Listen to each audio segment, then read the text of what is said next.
Hi, everyone. Hey. I'm Alicia. And I'm Meredith. And this is Summer is Fun, a Summer House podcast, Season 8, Episode 2. What a season. Listen, as a Lindsay stan, I am sad. This episode made me not happy for her. Yeah. Wow. I didn't think we would get something like this early, but I don't either. I You should also end the marriage now, or the engagement. Like, why do we wait? I know. I also just love this show. I know you kind of got mad at me on our Vanderpump pre-show. I didn't want to know anything. Yeah. I know, and I didn't mean to say no, it like okay. that or like let you, whenever you explain that you didn't want to go into the episode knowing and be like, it's a good or a bad episode. Yeah. But I reflected on this and realized I just love Summer House because of the premise of the show. Yeah. Them being taking space from each other and coming back means that there will always be like little storylines in a weekend, which is really nice, and then big overarching season. And we don't get that with other shows. Like, this is truly such a niche style of show, and I just love it. It's amazing. I did see a tweet that like, all right, it's meant for like 20 and 30-year-olds, so let's keep that going kind of thing. I do appreciate the look at like into marriages and issues there, but also I kind of just want to see you get drunk and hook up and be a mess sometimes. Absolutely. So yeah, we do need more, I think, single, fresh faces, but I think West and Jesse are giving us this cast. I don't think we've had this good of a cast in a long time. The boys, finally, we've nailed it. Finally, we have at least one amazing new guy in West and a possible great new guy in Jesse, because we don't know. I agree. I think a huge key point is you can't have guy drama per se. Like, really, like the guys need to be a solid like bro out. Just like they're like the foundation of like the cast getting along. Yeah, and they're the fun. They have to be the fun. They can always rally the girls because each one can pair off and like, and we let's get after it. We love strong female friendship, but we need the divide. We need something to set. Great. I mean, girls just know how to make some. They know how to give it, you know. Yeah. Okay, so before we get into the actual episode, check us out on the A&M Podcast Network. We have this podcast. We have It's About the Pasta, a Vanderpump Rules podcast, which is also live right now. Oh, did I forget to mention that this podcast is also Winter House and Summer House Martha's Vineyard? Because it is. It's everything. And we have One Season Wonders. Please be sure to rate, review, subscribe. Follow us on Instagram and TikTok at Vanderpasta. And join our Patreon, patreon.com/Vanderpasta. Let me tell you what you can get. For $1 a month, you get access to all of our fun pre-shows where Meredith and I and sometimes Sarah talk about whatever the hell we want. Also, you get access to any episodes we record early, including this one. For $2 a month, you get access to everything I just mentioned. Plus, when we go back and watch old seasons, we will do a Bravo after show, so we can talk about Bravo news and spoilers on that instead of giving it away on the podcast. But since this is live, we'll talk about whatever Bravo spoilers we think of and we want to talk about. Also, we'll say your name on the podcast. Everyone pray for me. Let's hope I get this right. Okay. You got this. Thank you to Allison, Chris, Darby, Dee, Gabriella, Jackie, Jamie, Jennifer, Kirsten, Casey, Kelsey, Chrissy, Lauren, Sarah L, Sarah R, Tierney, Tonette, Tracy, Emily, Gina, Isabella, Leanne, Rio, Robin, Taylor, and Tara. Woohoo! Killed it. And then for $5 a month, you get access to everything I just mentioned. Plus, when we do live seasons, which is now, I will post twice a week right now and ask for your thoughts, questions, opinions, concerns, whatever. And we will read them live on the podcast. If I can read that day, it depends, you know. Also, no big ruling of the the live season. No big words. No big words, or else you owe me $1. Okay, and what else? Oh, I'll pick a patron of the episode, and because I'm like on top of my shit, even though it's rainy and I plan on doing nothing today, which is what I do every day. Which you would think I'd be lazy, but I'm not. I have a patron of the doing episode. Nothing is doing something. Thank you for saying that, because sometimes I think I'm lazy. But our patron of the episode is Casey, because she was first on my post this week. Nice. Killed it, it's Casey. Kind of like a finish line to get a patron of the episode at the beginning. I mean, hey, active people, we see. We missed her so much. She hasn't been around for a while. So, Casey, we're glad to have you back. Thanks for joining. Okay, should we get into the episode? Yes, I'm very, very excited. I want everyone to know I cannot defend Lindsay's actions. I cannot. Well, don't worry. Lindsay can't defend her own actions. I wanted to, but I can't. And I'm sad, so I won't be doing that. But just know, I love the delusion, and I'll take it. The drama's chef's kiss. I just did not think we'd be popping off this early. This early. It was I'm wild. just happy to know, like, the season kind of was somewhat spoiled, what we thought. Yes. But boy, was it not spoiled at the same time. Yeah. Okay, let's get into it. Yeah. So, previously on Summer House, Sierra's in her opposite era. We met Wes Wilson, and Sierra's kind of into him. Mm-hmm. Carl and Lindsay went to the White House, so we didn't really get them. We meet Jesse Solomon. Wes is kind of into Sierra. Sierra's interested in just men at this point. Amanda and Kyle are having some issues in their marriage. And Amanda says, let's talk about how Kyle cheated on me and I took him back. Oof. Issues. Okay, so we pick up right where we left off. Also, I would like to say, we don't get a timestamp until the next little segment when we go back to partying, and it says Sunday. And I literally went, I thought this party was on Saturday. And then I would like to say the next day is Sunday, so they fucked up the timestamp again. I know this. I was thinking about the 4th of July weekend too, because I remember last episode I told you, like, 4th of July I think was on a Tuesday. And so this whole weekend was weird to me, like, once I thought about it after the fact. That was weird, but also if anyone else caught it, Bravo fucked up. So whatever, they don't give us a timestamp at first. So I just opened up with this. I said Saturday party. That's what I said.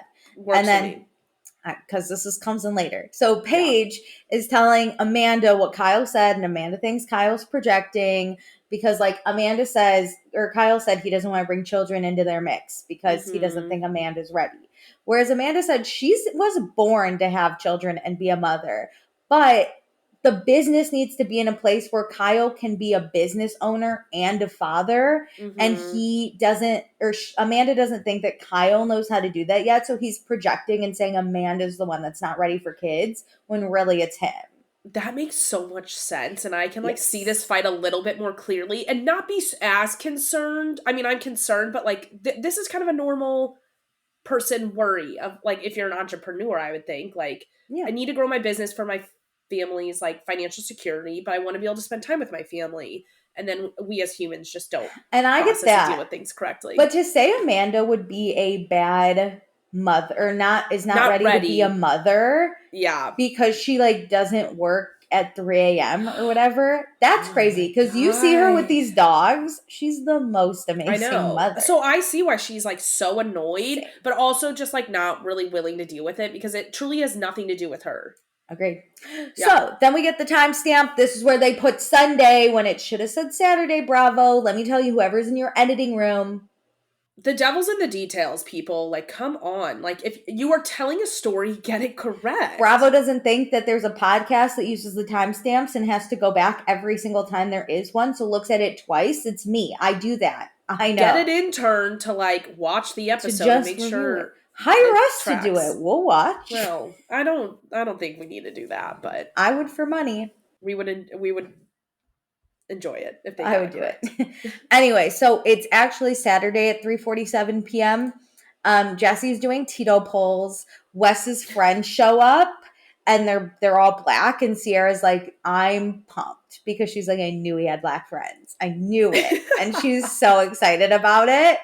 It's a green flag for her. That would be a green flag if I was a person of color, to see that they actively surround themselves with people of color. They hang out with people of color, so they know people of color. And the fact that he has never mentioned it shows it's not just, like, token people of color friends. These are his friends. I know. This was great. I mean, we just met him 2 days ago, so I don't know when he would, like, bring this up, but, you know. Yeah, but a man from middle of America, like you and I know. That's true. Hi, Sierra. It's nice to meet you. I also have black friends. Yeah. I'm normal around you because I have black friends. Not saying every person from middle America is bad, but like, especially if you grew up on, like, a cattle ranch, that's very white, I would imagine. Yeah, it's very conservative, very white, and so, like, to not, like, throw it out, like, shut up. The green flag. I agree. Okay, so then Sierra rides the mechanical shark. She gets 22 seconds. And Wes is like, I'm going to ride it too to try and impress her a little bit. And he's like, Sierra, I'm going to outdo your time. And he hops right on and he makes it all of 2.8 seconds. I'm dying. Which was also embarrassing because he says he grew up riding horses so he can easily do this mechanical shark. And everyone is so, like, upset. That's how long Wes got. And Wes is like, I'm upset too. It's also a classic. I mean, I do this too. You, like, start going after the technicals. He's like, did you use one hand, though? Like, because I was using one hand. She's like, I used one hand. He's like, the pants were slick. My pants were slippery. So, party rages on. Danielle talks to JD, who I think is Wes's friend at this point. It turns out to be. But this is Wes's friend, JD. Danielle confirmed it on Watch What Happens Live. Cool. So, Danielle, we know, has been through some rough times with her ex, Robert, with Alex on Winter House. Oh, God. So, she's focusing on just having fun and not with anyone under the same roof, which I think is great. Yes. I do think Winter House is tougher because you're there for like 2 weeks stuck in this house with people and you don't get to leave and really like meet new people, and your parties aren't as crazy because your friends from the Hamptons can't come and you can't meet It's the matter people. of it like budding over 2 weeks where you have to get to know someone very quickly. So leaning on a housemate and like having a fling with a housemate is a lot easier versus Summer House being over like, let's say 6 to 8 weeks. And you have so many other people coming in. People are bringing their friends to the party. Going to bars consistently. So Sierra and Paige talk to Jesse Sullivan. We find out Jesse has pectus excavatum. The fuck is I don't understand why talking about medical things is like a thing on Bravo. I go back to Sutton's freaking esophagus on Beverly Hills. I'm like, why is this a thing? I don't care. Anyway, it's just a dent in his chest. Don't get it wrong. I did not look this up at all. I have no clue what it is. Anyway, though, Jesse basically says he could fit a full 12-ounce beer in the dent if he's lying down. And I was like, what? I gotta see it. Wait, I think that's such a fun party trick. That's very fun. And Paige, this is where it gets really fun. Paige goes, wow, good for you. And Jesse goes, no, good for you. And Paige is like, good for me? Thank you. I was so weird. But I liked it. Paige was like, me? Also, in the promo, I thought he said a 6-pack of beer. Oh. And I was so confused what that meant the entire time. And I was like, what is a 6-pack of beer good for her? So, again, this is weird. I think he was just flirting because Paige was like, good for you. And he's like, no, it's good for you. Again, I don't know how this would be good for Paige unless she's like, hold my beer. But I appreciate the attempt at flirting. But yeah, I love it. And Paige, I think, was shook. She's like, me? Thank you. Well, like, she's probably the one who gets to drink out of it in theory if she's the lucky woman in his life. Well, Sierra kind of pulls Paige to the side and is like, Jesse's totally feeling you. And Jesse kind of walks away. But then he comes back and he's like, hey, Paige, I missed you. And she's like, thank you. I don't know if Jesse knows she's dating, like, Craig or not. But, like, shoot your shot, my guy, you know? I think he does. Oh, you think he does? Because last episode, whenever Kyle and Jesse were talking, Kyle was like, who are you into? And he was like, oh, just the single ones? Oh, is that this episode? I think that's is that this episode? Yeah. Yeah, you're right. This is this episode. So he does know Paige's But does he know how serious it is? Has he, like, watched it like we do? Does he think they'll break up because of long distance? Him saying, like, from a general sense of, like, that's not a challenge. Like, I think it's the way you play it. Like, he's doing, like, top-level light flirting that you can do amongst friends. Yeah, this isn't bad. If Paige isn't mad about this. If you know somebody's in a relationship, maybe they aren't that committed and they do actually want to leave. And so if they have somebody else they're kind of more interested in, that might sway them to leave their relationship in the right manner where you break up, you don't cheat on them. Yeah.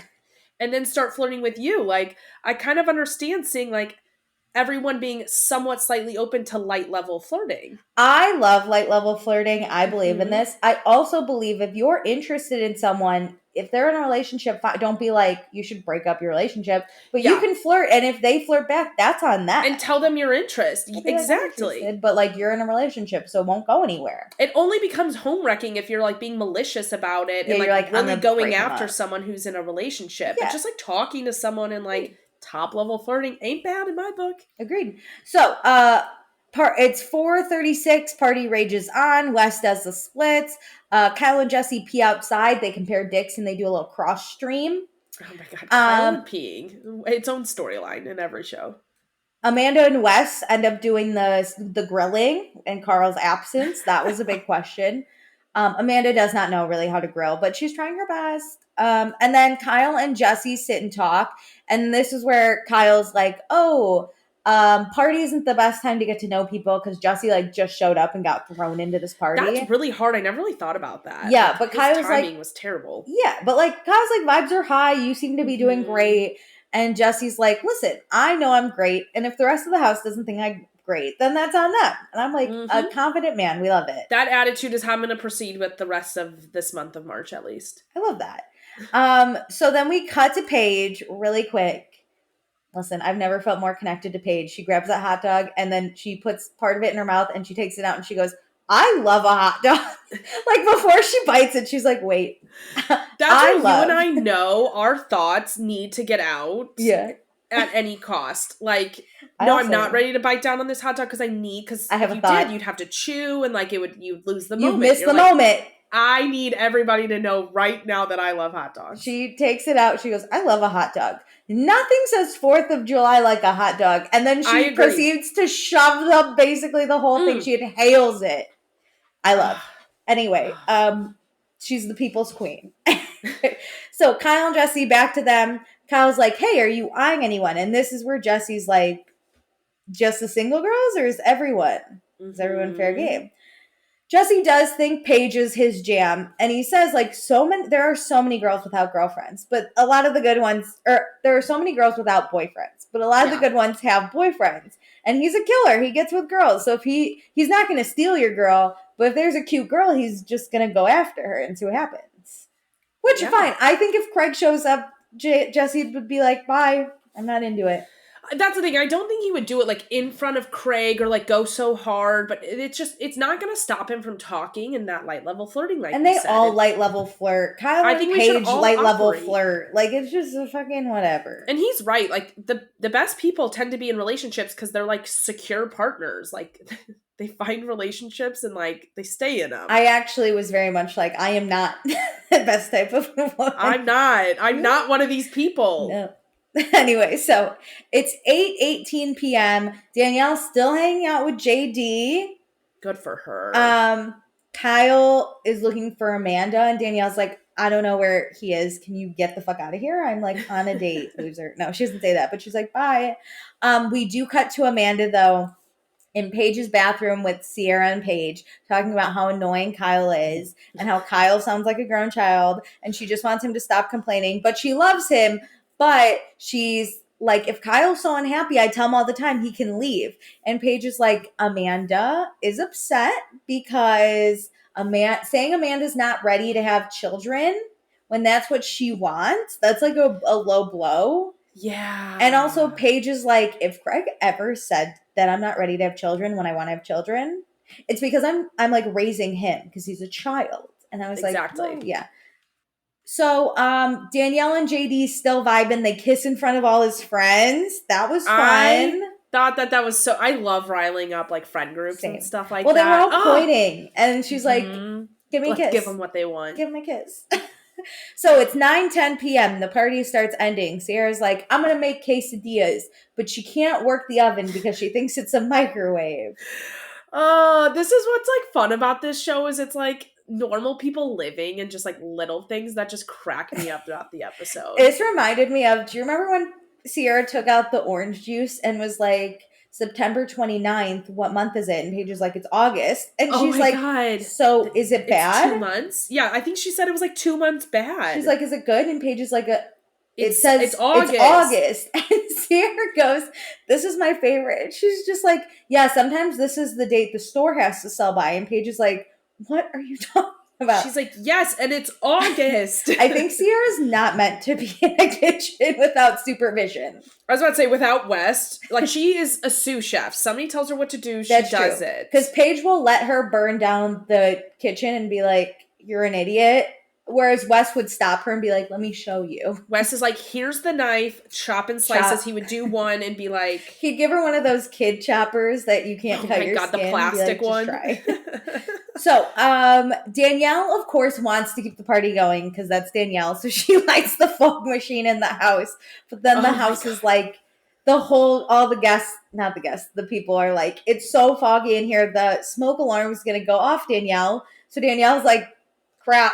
And so Gabby looks at Wes and she's like, where's your fan? And Wes goes, my biggest fan. And he points to Sierra and he goes, right here. And everyone starts dying. Sierra has no idea this has happened. And then Wes whispers to her, so cute. He's like, I used you for the joke. I love him. He is genuinely so funny. I feel like you and I have that type of banter. He has Midwest banter, baby. It's so good. It is so good. I want someone like him, even in my life, just as a friend. This is how my friend group like jokes around, and you just know you're gonna have the time of your life when you're like with these type of people because you can make anything fun. Same. This is so great. I love Wes so much.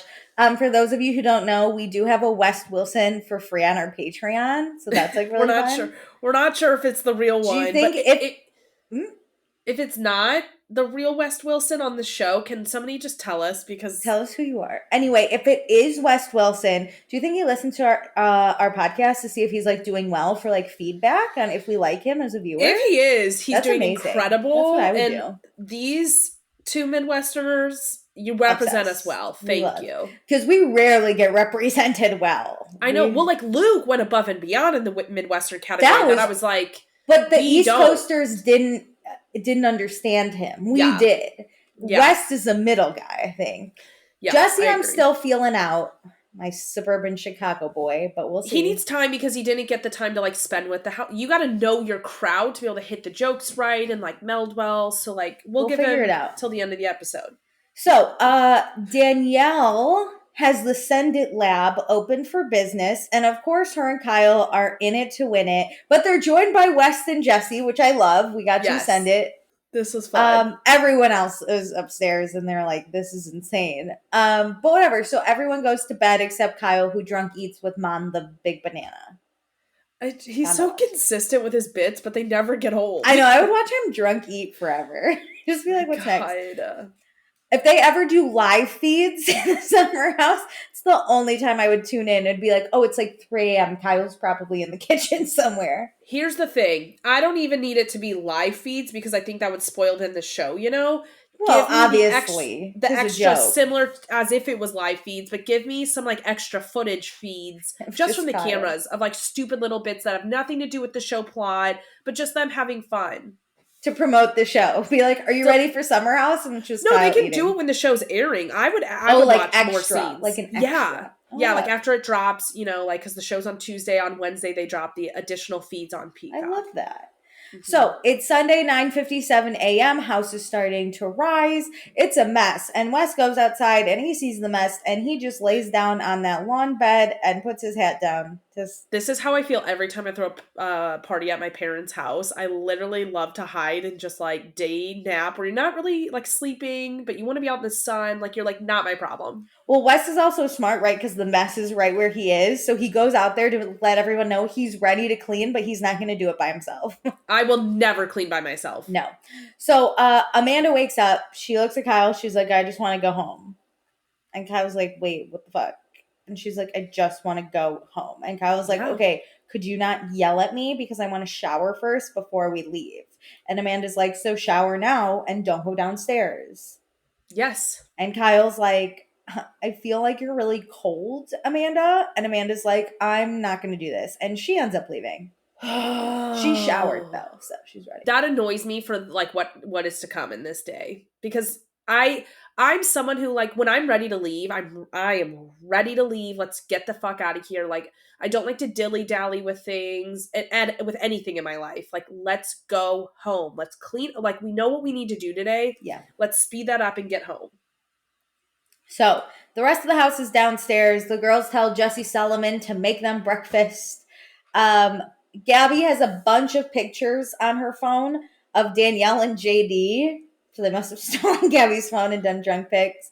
I hate when people do that to me. I'm going to be honest. I hate having rando pics of people on my phone. So then I delete them immediately. I don't say anything, but I immediately delete them. I don't think it's that big a deal. You could not. I don't think it matters. I think your pet peeve is weird, but okay. It's just a pet peeve I keep inside. I don't tell people like I'm annoyed with them, but I'm just like, ugh, and I just delete.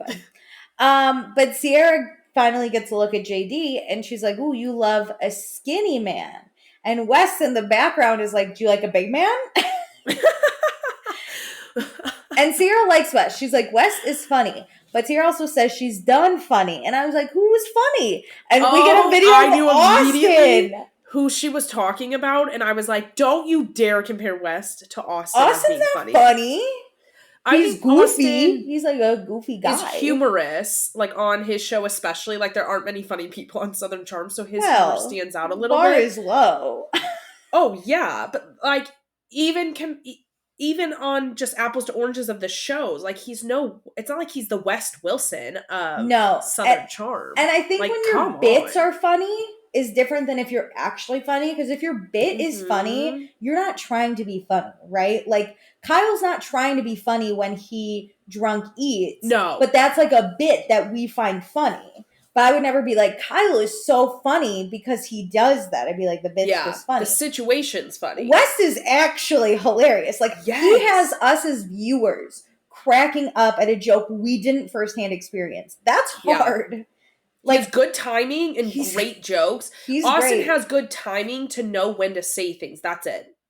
Yeah, and like he's a little goofy and like silly, but Wes, he's not like creative with his material. I could genuinely hang out with Wes and crack up. Austin, it's like maybe if we're doing something, you know. That's why being funny is so killer, because anything is fun with it. I'm so into Wes because of his personality. Am I falling in love right now? Am I in love? Is this what love feels like? This is how I feel about Brian Benny, though, too. Benny and Wes. He's fun. Together. But I think Brian Benny, his bits like are funny, but he's not trying to be. Always. He's not trying to be. His bits are funny, but I think also he's not mean. Like, Austin can be funny mean, where he's like, and like stupid sometimes. Benny, hilarious. But I want Benny and Wes together. I would love to see the two of them, how they could jive. The two of them crazy. Are they about to be my brother husbands? Like, that's my goal. I'm obsessed with them. So, Amanda and Kyle are still not doing okay. Amanda's like, I want to leave now. And Kyle's like, I'm not showered yet. And Amanda's like, listen, I will go in another car if you are not ready. And I want to leave because I'm ready to leave. And Kyle's like, so mad about this, and he leaves the room. I think both of them need to shut the fuck up. I know, but the way he tailspins as if she was like, I don't want to like ride with you. That's not what happened. She simply said, if you are not ready, I want to go home so bad. I am happy to go in another car so I can get home when I want to. Quicker. Yeah, I want to be home. Whatever gets me home the fastest, that's how I'm going home. So Kyle joins the crew downstairs in the kitchen. Everyone knows he's not in a good mood because he looks a mess. Yeah. Kyle says he's having flashbacks to when he would stay out super late and Amanda would call him like 50 times a night and he wouldn't pick up because he'd be drunk and she'd be scared he was cheating on him. And he feels that same looming sense of anxiety where he knows he's like in for it. But he says this time he didn't do anything wrong. But he knows this has to do with the conversation with Paige. Like, he knows this is what's causing it. I kind of understand the comparison he's saying, because I'm sure what he's saying is when they go home, she's going to yell at him. She's going to yell at him. Like, off camera. I don't want to go home, Amanda. I didn't even think about that. That's why he's like waiting forever. Like, I'm actually never going to shower. But I don't think this is the same level. Like, Amanda used to like tailspin, and like rightfully so. Oh my God. Remember when she'd be like pacing, answer the fucking phone, and we'd be like, we got that from like that was the tamest the primary thing. Bedroom of this house. We got flashbacks. Like, that was the tamest. Was wild. That was a wild time. So I get Kyle's fear, but I think he is unnecessarily harsh on Amanda for no reason. Mm-hmm. And I think and we'll get why she's not happy, but him telling Paige and other people she doesn't like. Probably on camera too. Like, she probably doesn't want their marriage problems to be another season. That's true. It's every Summer House. It's every season. So Paige goes to check in with Amanda.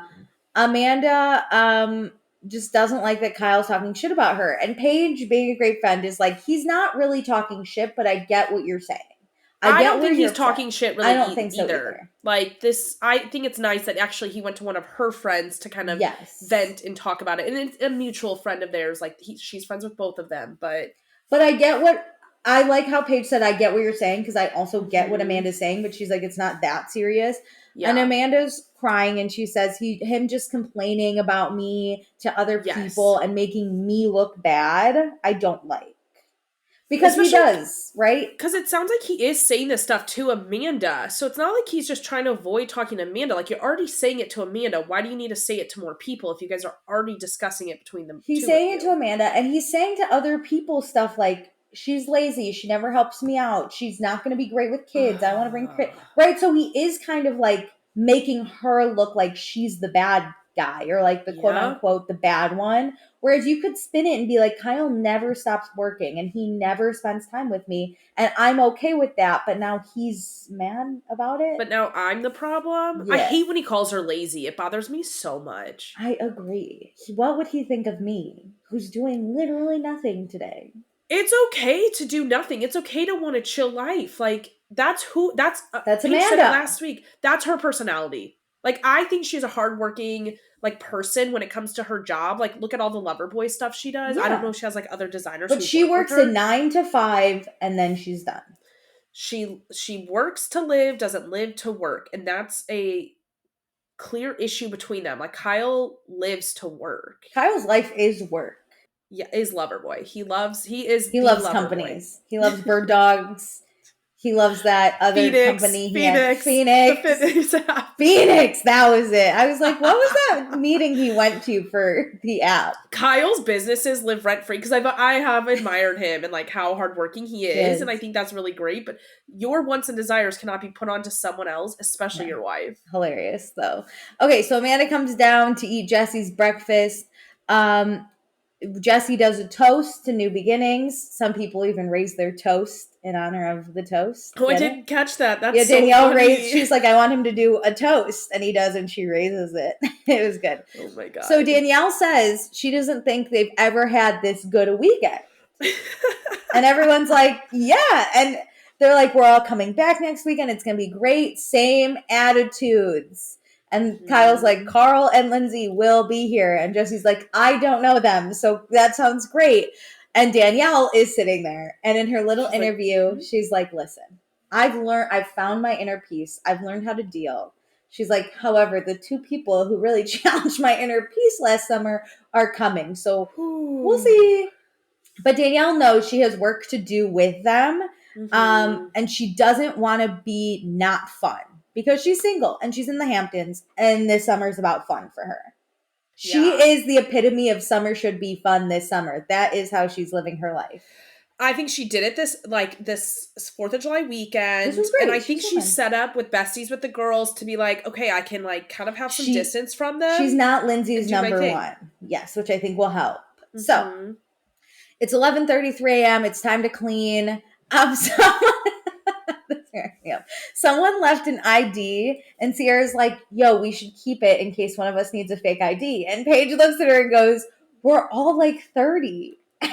I literally was like, that's genius. I don't know why, but in my brain, I'm like, keep that shit. Smart, always keep it. I have once post being 21, forgot my ID, and a girl looked somewhat similar like me and was like, oh, take my passport out.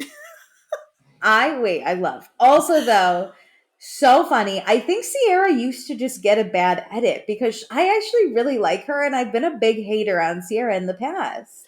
I think they always wanted her as a B character. And the Austin thing bugged the shit out of me. But she's actually funny, just like living her life. She's hilarious. I've always liked her and Paige's like friendship. It's great. Sierra's, the two of them. They don't highlight, or I think they always put down the like bed girls, the bed bugs. Yeah, but I like that I like them hanging out. That's always what the edit has been. So like I think they probably cut out a lot of moments because the funny moments were them laying in bed. I mean, look at the orange juice moment. That was hilarious. Just now, she didn't know the difference between an oven and a microwave. That was hilarious. Also, I think the dynamic of them coming into the house this season without Lindsay and Carl, like this girl group, they've been coming for a few seasons. They feel more comfortable. Friends. They probably feel more ownership of this house. Like they're cleaning up. Like, look, like, so maybe they just feel more entitled to like their space in this house and like their presence on the show and the house and the parties and every aspect. I think Paige and Sierra are hilarious together. Sierra's like the friend that just runs wild, and Paige is the one that judges her, and it works out really well. And I think the two of them are fantastic. I agree. Paige said in an interview that she was happy to have her own room, but she missed like just immediately waking up and like Looking at debriefing Sierra. the night, and like you would have to like run to find someone. And I'm like, yeah, like I get that's it. such an interesting environment of this house. it. Like that's how I felt in college. Like it was kind of fun to have a roommate because you could just immediately turn over and be like, hi. Let's talk about the night. Yeah. So Wes jumps in the pool, and the girls don't see him, and they just hear a big splash, and Amanda goes, hello, did someone fall? I don't know why I found that so funny. But like we couldn't see him either. We knew it was him once he jumped, like because we saw him jump in. But like I could not find him in that pool when they also like cut to it. I just love when she's like, hello, did someone fall? But someone under the water cannot really hear you go, hello? It was so funny. And the fact that she's like, did someone just fall in? So she goes to check if someone's drowning. But realistically, it's like a 5-foot pool. When nobody answers, I would think like an animal fell in too. But she goes, oh, it's just Wes. And everyone's like, of course it's fucking Wes. But these 3 girls are cleaning up for like the first time ever. First time in their lives. Wes is not helping. Hello? Did someone fall? Jesus. Anyway, so Wes came outside, right, to jump in the pool, and that's where Sierra is cleaning up. So Sierra's like, oh my God, Wes is obsessed with me. And Paige is like, as he fucking should be. And Sierra's like, he's funny, but, we're still working on it. Which, fun. I love it. Gotta play it cool. You can't let him know he's doing a good job yet. No, you have to keep ignoring him while you watch him in the pool. It's a long summer. Yeah. So Kyle talks to Wes and is like, hey, how's it going with Sierra? And Wes is like, there's really good banter. Where there is. These two have when I say I want a guy with good banter, this is what I mean. This banter, 10 out of 10. And then he goes, there's no kisses yet, though. Because Wes is in it for the slow game. And I support the slow game. I agree. When you have a good dynamic, foundation.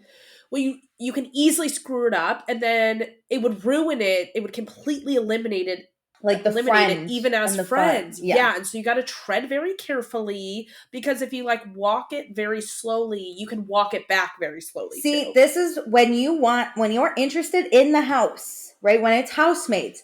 You can't just jump into bed, because the two of you don't know if you're actually going to get along, if you're both on the same page. But if it's a slow burn, you'll see Sierra's not really hooking up with anyone else. I'm not really hooking up with anyone else. Yep. Are we both into this? We can kind of toe the line. She's showing interest. I'm showing interest. You play a little. You see what happens. Yes, and I appreciate them prioritizing house dynamics over a quick relationship. Thank God. So it's 12:24. It's time to pack. Gabby's sleeping on the bench by the door, and Danielle scares the shit out of her. And Gabby goes, I peed a little. Love.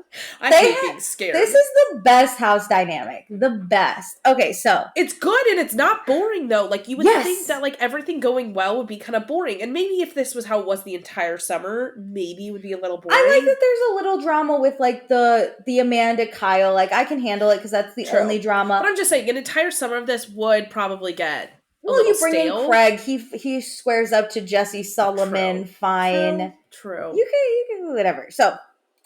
Gabby, though, she said she felt really nervous coming into the house without Lindsay and Carl, because those were two people she got really close to. But she says being in the house without them, she's made better relationships with everyone in the other house, or everyone else in the house. However, Lindsay and Carl will be here next weekend, so who knows what's going to happen. And I'm happy Gabby is closer with them. Same. She feels closer. Because I don't want Gabby in the new Danielle spot. I want her to still have a relationship with the girls and the rest of the house. So everyone leaves and says, same energy next weekend. I feel like they're all making each other promise without saying the words, but Carl and Lindsay are not going to ruin this. But also, if the house energy I feel like is high, Carl and Lindsay will have to come in and match that, is my thought, right? If we already come in apprehensive and nervous, they're going to pick up on that, and then we can fight, and then drama's going to ensue. But if the whole house is having fun and you come in, you think those two are just going to match the energy. Right? Well, and they can't blame you for being toxic from the minute they walk in the door. Because you're not we're jiving, we're having a good time. That is the goal of Friday. Just focus on each day. We're having a good time. Agreed. So we go back to New York City, and it is Wednesday. We skip over Monday, Tuesday, no ideas. I have a Because feeling that they head actually is off. 4th of July. I really do think that they probably left on like a Saturday and they just relabeled the days for what they were. Like they weren't actually those Whatever. days. Doesn't matter.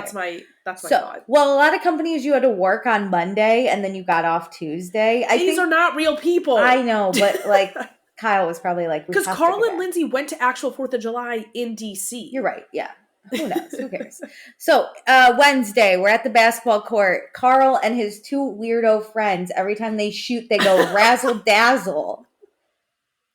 They shoot it, razzle dazzle. So weird. When I tell you, I have a new ick. It's men who shoot a basketball and yell razzle dazzle with their shot. I didn't understand this. I've never thought of Carl being like a basketball boy. I don't think he is. He's pretty bad. This confirmed it for me. Well, he's like, I'm terrible at basketball. And I was like, weird, because you're so tall. You would think that you could figure out. Do your guy friends play? Is this like a New York thing? Do your guy friends like go and play basketball with people? No. One of them's in like a work league, but that's... I know there's a lot of basketball courts like around New York and stuff, more than like here in Chicago. Yeah, I just didn't know. I would say it's similar to Chicago. Like in COVID, so I used to be a basketballer, haha. But in COVID one time, me and my friend went to like a basketball hoop in Chicago and just like shot around. Did you just go buy a basketball? My friend had a basketball. Oh, okay. Because that's my biggest thing. I don't have the props for most sports. She also used to play, so she brought one home from her parents and was like, do you want to just shoot around? And it was COVID. But there were a lot of guys doing like pickup games and like whatever, which is fun. But like I rarely would you see like 3 guys just shooting around. That's why I think this is Wednesday at like noon. Oh, 100% midday randomly. Yeah. So Lindsay shows up. She brings Carl a water, and then they sit on the bench. He's like, hey, she babe. She makes him dunk it for the water. I'm like, just give him the damn water. Wanted that old razzle dazzle, you know? The Harlem Globetrotters. Got him. So they sit on the bench. He's like, hey, babe. And then he's like, actually, I'm not going to call you babe this summer. I'm going to call you dude. Because everyone makes fun of them for how much they say babe. I actually appreciated him acknowledging it. Funny. But Lindsay gets mad because she's like, you shouldn't care what other people think. And he's like, it was a joke. It was bad. It was a joke. I'm like, actually, no, please care what we think. I don't want to hear you saying babe, babes cringy. Every 5 seconds. Hey, babe. Hey, babe. Babe. Yeah, it's a lot. Carl does say, he's like, it was a joke, Lindsay. It obviously didn't land. And Lindsay's like, it was a bad joke. And he's like, all right. I was like, oh, whoa. Oh, so we really are testy always. Lindsay's very sensitive about everything always.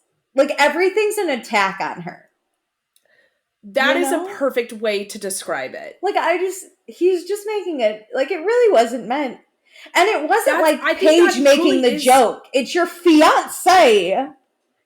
Yes. Okay, great. So Lindsay's very excited to go to the Hamptons because wedding planning's in a good place right now.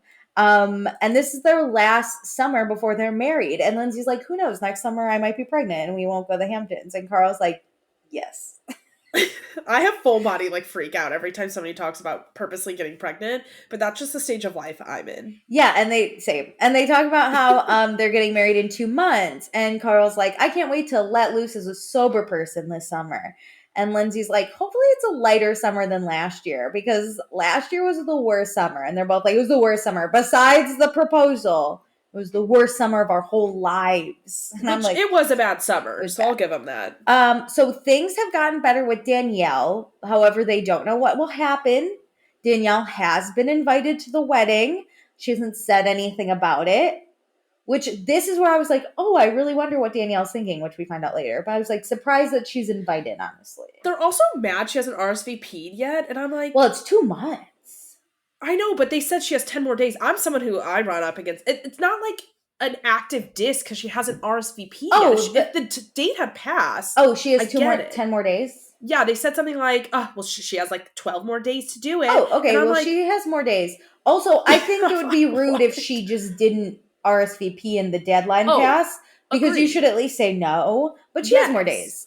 Anyway. She has more days, and I'm someone who I am always running late on those. I take as many days as I pretty much possibly can, and it's not a diss to the couple. It's my own time management issue. I don't think I've ever RSVP'd to a wedding because I'm usually in them, or it's a close friend where I'm like Like, okay, just so the only wedding You're I've really worst then. No, my friends know I'm coming. Take that back. I RSVP'd to a wedding. Then I was in my friend's wedding, so I don't think I ever RSVP'd. I was just like, I'm obviously That makes sense. coming. I don't think I've gotten the RSVP to if you only verbal RSVP to weddings you're invited to, I would literally kill you if I was a bride. I don't think I've gotten any invitations for this year's wedding. Well, okay, hear me out on this one. Now I'm concerned. One of my best friends is getting married in a Seattle mountain wedding. There's only 16 of us invited. She just texted me and I was like, she texted she probably us. Is not doing invites, like formal invites. No, I've told her I'm so excited for your wedding. I can't wait. Yeah. Okay. Then that's fine. I thought you're like getting these in the mail. You're like getting a card and you're like, oh, I'll just text them. Yeah, I'm in. Also, no. If I haven't gotten your even save the date, you don't know I'm coming. There is one wedding I have not RSVP'd to, but they haven't even sent an invitation. You got to do it because they haven't the tracking. An invitation. There's so many things that are tied to it. Whoops. Yeah, you're off the hook. I'm not mad at you anymore. So, whatever. I also want to note, Lindsay in her interview during all this basketball stuff, she's wearing her ring.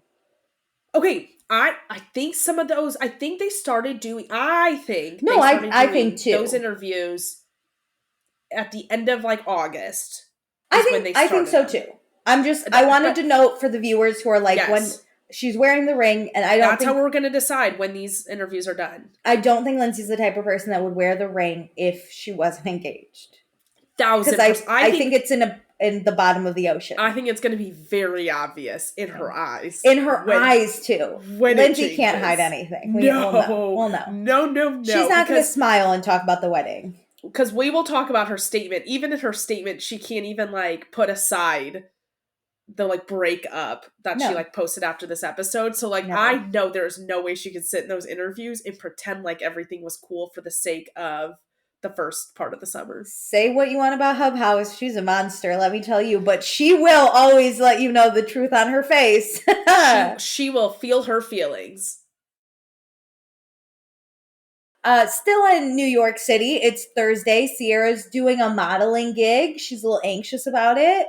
I would like to say she's gorgeous. However, so in the actual show, her hair is lighter. She's like lighter brown in it. But in her interview, it's all dark. Do you have a preference on which one? I preferred Sierra with all dark. I think she looks amazing. I do like it dark, but I understand her like... It's summer. She likes it highlights. Up a little bit. I don't know. I don't do much to my hair, so I don't know exactly. I don't know anything about hair, but I understand lightening it up for the summer. Yeah. But man, does she look great with all dark hair? I was like, am I obsessed with her? You know, I had an Amanda moment where I was like, holy shit. You're really becoming a huge Sierra stan this season. I don't know what's happening to me. I lose Lindsay. I need to replace her. So, Sierra's really nervous because modeling industry, it's very cutthroat. If you watched America's Next Top Model, you know they're harsh out there. And also, for some reason, if you're over like 24... I can't believe you're using America's Top Model as your metric for the modeling industry, though. Like now, too. That was like in the early 2000s. That's such a sanitized version. I know. Well, they were mean. A girl was like maybe a size 4, and they're like, you're plus size. And I'd be like, oh... It's so hard to see clips back. Anyway. Like, this is why we all have like body dysmorphia. Yeah, for sure. Yeah. So, but Sierra does say she's like older than what a typical model would be. And so like she is very nervous about it. She doesn't know if she fits in anymore. But it was also never her intention to sign with a modeling agency. But she figures if she's in New York and it's offered, she might as well just like do it. And I was like, do it, girl. And she looks bored. Girly. She looks amazing. I know. Okay, so then we cut to Kyle and Amanda eating out. They're eating seafood by the water. I missed a lot of what they were saying because I was trying to figure out what side of if they were in Dumbo in Brooklyn or if they were in Lower Manhattan. I couldn't decide. I think it's Dumbo, but that being said, I didn't rewatch this because I don't know if you guys know, but Alicia lives in New York. I'm actually pretentious as shit because I live in New York and you don't. New York or nowhere. Never forget. You're like, can I have those socks? I will buy myself something. Good. I'll bring it back. Merry Christmas or whatever. So for Lent, I'll bring it to you. Oh, a nice Lenten present. For giving up meat on Fridays. Anyway, sorry. So Kyle basically apologizes for last weekend about how he behaved and he like unleashed his anger. Amanda says it just makes her sad when he lists off all the things that bother her or bother him about her. And Kyle says he's just overwhelmed and everything always falls on him because Amanda procrastinates. And like that's going to get extra bad when they have kids. And Amanda's like, I'm not going to procrastinate our children. That's different. Procrastinating doing the dishes is different than having kids. But I do also somewhat see because he was talking also about just the like overarching like planning aspect. There is stuff that comes along with kids. Like let's say like when they're ready to go to school, like scheduling like tours of daycares. Like I think that is something she would the procrastinate. Logistical stuff, yeah. Yeah, and he's saying like all the logistical family stuff falls to him. He's running the business, doing more, and he is doing more. He's the CEO though, so that's his job, so he can't be mad about that discrepancy in like work. But I understand him saying like, I do the taxes, I do everything, and so more of the logistics will fall on his plate. But I also thought like outsource some of that stuff. Get a fucking accountant. But like, also, okay, get a personal assistant. Hear me out. My dad does a lot of the logistical stuff in our household. He does the taxes. He does like the bills. He manages whatever. My mom, though, she did all of the daycare and like anything with kids, my mom took care of. Yeah. So I think Kyle just needs to think like they need to have a conversation of like, okay, so when we have kids, you have to take care of their how are they getting to school and take care of when do they need to be picked up and sign them up for activities, which I think Amanda will do. My mom's just not going to do taxes. I can tell you that right now. Oh, but like, which I think is fine to divide household labor however you want. Yeah. But Kyle also needs to not get mad if Amanda misses due dates. Like, I think she it needs happens. to fail Life gets a little busy. bit. Yeah. Well, I think she needs to fail, and then she'll be like, okay, I'll take this more seriously. Like, these deadlines are really serious. Like, let her own that stuff completely. And they need to sit down. There's not like, I've seen that like card deck where you like divvy out household responsibilities and stuff. I also think they need to sit down and do that and actually actively talk about it. Yeah, I also think Kyle probably won't let Amanda do it. But also, Amanda's not hopeless, right? Before Kyle, she had rent to pay and she had a job. Like, she can do it, but I'm like this. Like, let's just say in the aspect of planning, I'm a huge planner. But if someone else, for some reason, like, is more of a planner than me, I will sit back and just let them plan and be like totally fine with That's it. But he has to actually sit back because I have trouble like watching somebody else do something and not being upset because they're not doing it my way. And so it's like something I'm actively working on, but you've got to like completely let go of the resentment and frustration when they actually do it. I'm Amanda in this situation because I'm happy to do any of this. But if you're like, I'll just do it because you need it done your way, that's fine. I will also just let you do it. Yeah. And that doesn't mean I can't do it.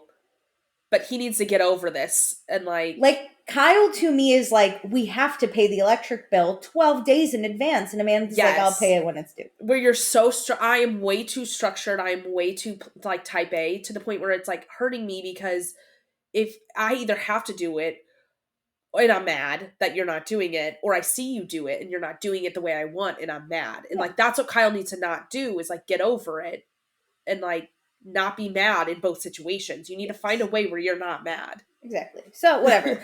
So basically, Amanda says she will never work as much as Kyle does, and Kyle doesn't pay attention to what she actually does, which she might be doing like dishes and chores and like cleaning the house. So she says taking care of the dogs. I bet she owns that. And she says that makes her feel like a shit person. And Amanda says they basically need to focus on communicating. Kyle says in this moment he is freaked out that they're not like getting better as a couple, but they're going to work on their relationship. So great. We'll see how that goes. Now it's Friday, 12:15 p.m. Amanda is bringing the dogs up this weekend because one of them has an eye infection. And if this isn't proof she's a great mother, I don't know what is. Because I'd be like, send them to the babysitter to take care of. I think they should bring the dogs every weekend. I don't think the dogs were fun. The dogs seem very well behaved. Mm-hmm.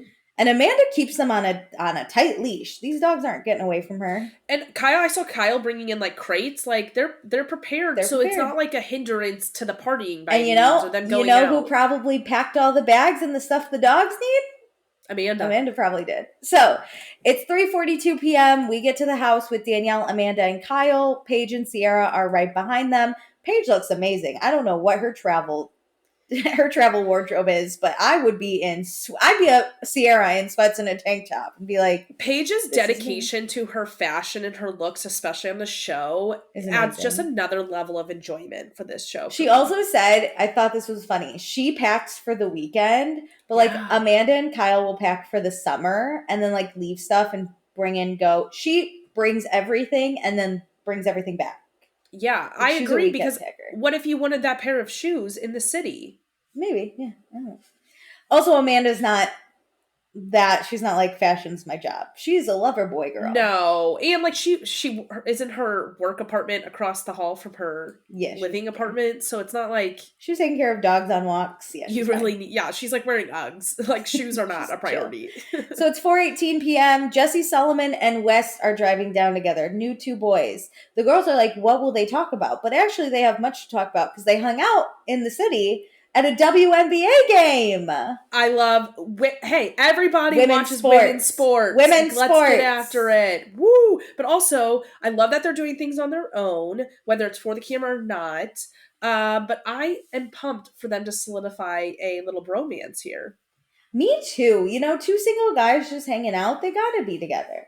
I need them on the prowl together. Like, they need to talk about that because Carl and Kyle cannot relate to this. Yes. As much. Like, they can talk about it, but it's just not the same. But also, they eat chicken fingers at the WNBA game. It's very fun. What's a better snack than chicken fingers at a basketball game? Fingers. So, Jesse got, because Jesse was late to the party, and he's like, listen, I got thrown in to this party, basically. So I'm excited to get to know everyone.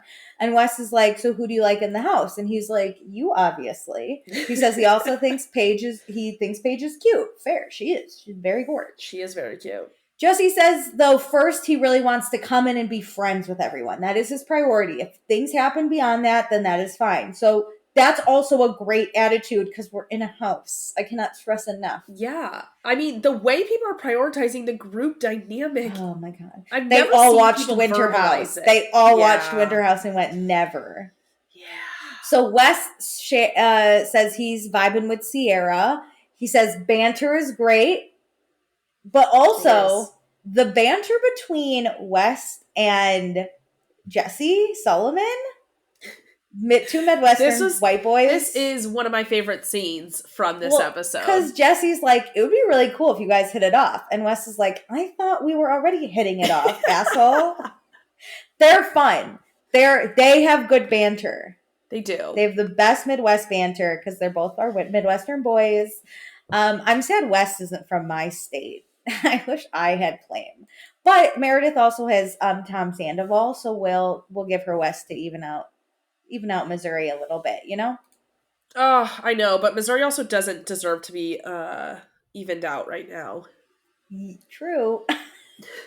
Illinois does. Meredith also lives in Illinois now, so any Illinois boy I can claim both of them. You can claim both.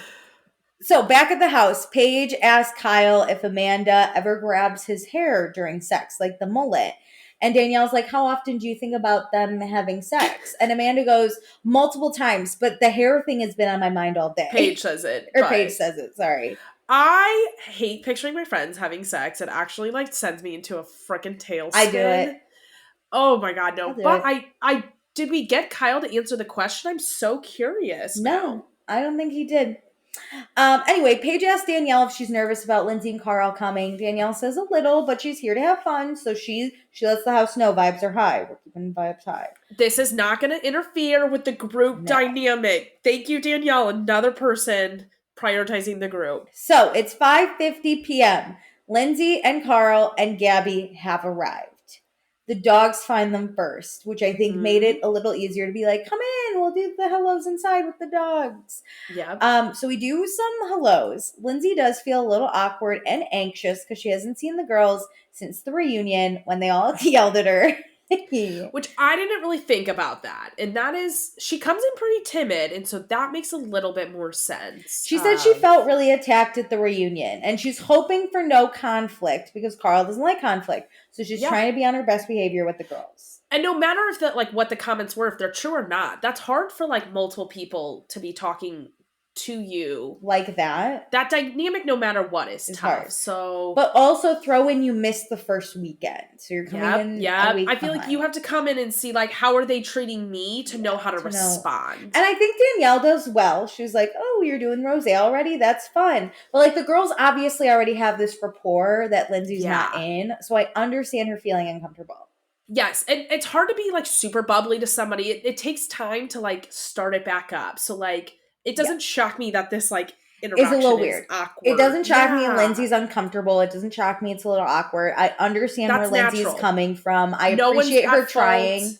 It just is. Yeah, I appreciate her sitting at the table trying to, like, I get it. Yeah. So, Jess and Wessie are here. Immediately, we got to know who's taller, Jessie or Carl. I actually loved this. It's pretty even, so I don't think we really know. I would say if you scrunch down Carl's hair, Jessie's taller. I have no clue where Carl's head is at underneath the hair, so it's hard to know. We've never seen Carl without his high hair. Yeah. Anyway, we're making surf and turf tonight because Carl's back on the grill, you know? Yes. Good food. Amanda's like, thank God. I was making Paige's hot dogs. She was too drunk to know how bad they were. Oh my God. So it's 6:41 p.m. Everyone goes to get ready. Wes, because he is new and he took the room. He had the room downstairs. He took the room upstairs because it got too hot last week. So he tells Lindsay and Carl, he's like, do you know about rooms? And they're like, no, we just got here. So Wes is like, listen, I left my stuff in what was your old room last summer. If you want it, you can have it. But he would like to take the fan that's there. Yeah. It's in the room. And he's like, it's hot downstairs. That's why I moved. It's hot everywhere. Fuck.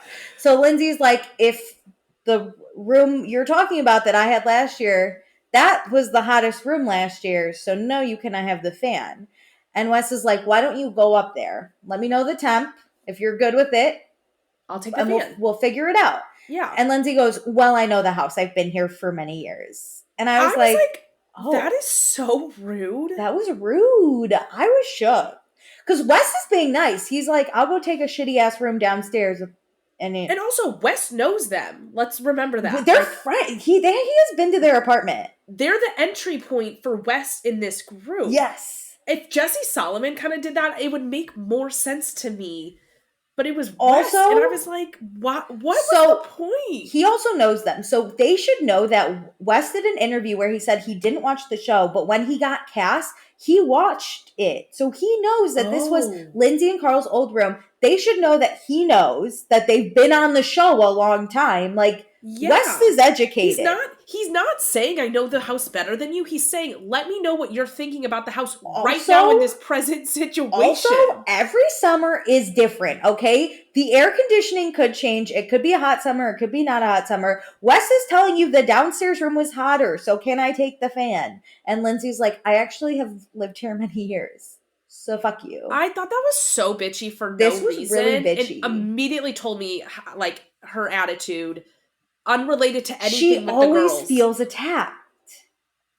And she always is defensive. I think she wanted to prove that she is, like, superior. Like, she is number one girl. Because she's been school. Here. Yeah. She's number one girl in the group. That's her attitude. This just isn't the situation. This isn't the person. This isn't the situation you need to come out like that.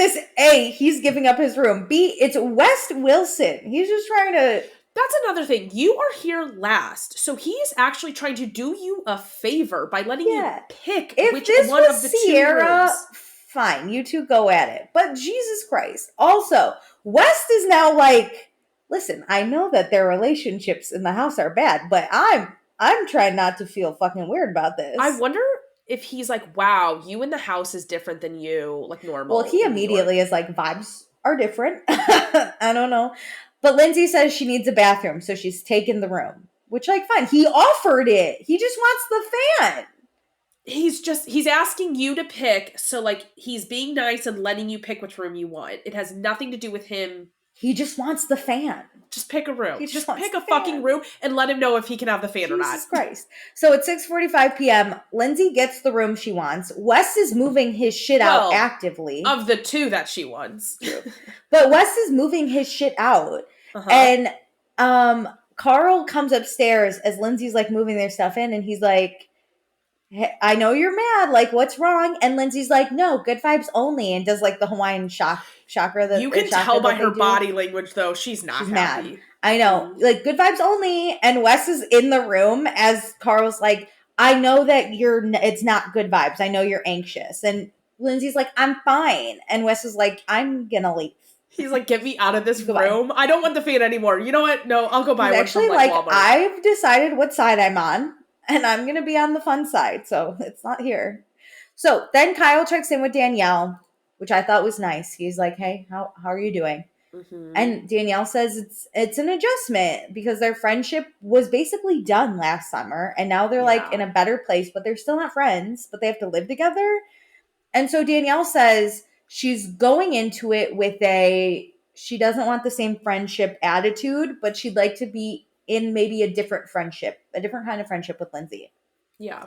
And Danielle shares that she was invited to the wedding, but her hesitation is why she hasn't RSVP'd is because she doesn't know if Lindsay actually wants her there. So she wants to talk to Lindsay and be like, was this just the thing that you felt like you had to do? Do you actually want me there? Like, what's this? That's actually so nice. That's so considerate.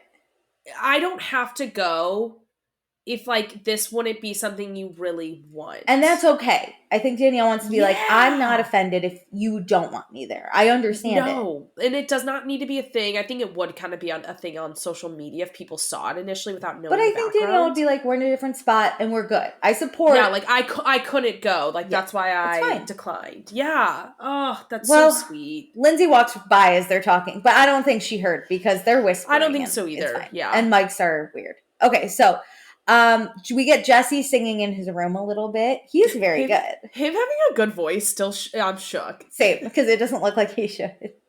So, it's 7:46 p.m. We get our fancy dinner. The boys are all waiting downstairs for the women, so they're like, you know what? We're going to clap for the first girl that comes down. And it's Danielle, and she takes it. She's like a champ. She looks incredible. She, of course, I love that dress. Takes the applause. She's like, thank you so much. But then, of course, like, Sierra and Paige are next, and they're like, the fuck are you doing? Why are you clapping for us? I'm like, come on. But so the girls come down. It's time for dinner. As they're serving, Sierra's like, we don't have crackers with this. And Wes is like, well, and they both point to him, and they're like, we got one. They're the best. Literally, they have similar humor, so everything it's so good. Like everything flows between them. Yeah. I love So then they go outside, and Sierra's like, do you want to sit across from me? And Wes is like, no, I want to sit next to you. And she's like, you want to sit next to me? And he goes, so we can like haha giggle. And she's like, you want to giggle with me? And he's like, yeah. So I'm like screaming. I'm so obsessed with both. And you can shoot like jokes back and forth with the person like, next to you better than the person across from you. Yeah, because then it's just you want like your best friend across from you so you can eye contact, but you want the person you're giggling with next to you. Yes. So it's 8:01 p.m.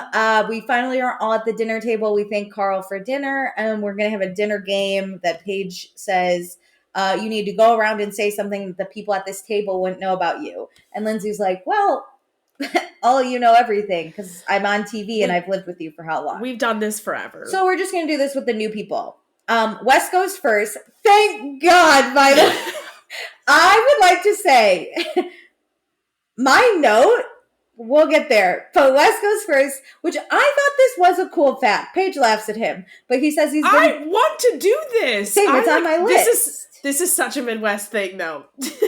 He's been to all 50 states. Paige, who's from New York, dies laughing. Listen, Paige, when you grow up in the Midwest, you road trip to all these the Midwestern states. Yeah. So you know. And once you hit 20, you're like, doing 30 more is not hard. Listen, Meredith and I hit up Wisconsin, Indiana, Missouri, and Iowa before we probably could walk. Driving there. We were no there. Planes. We have pictures at all the state border signs.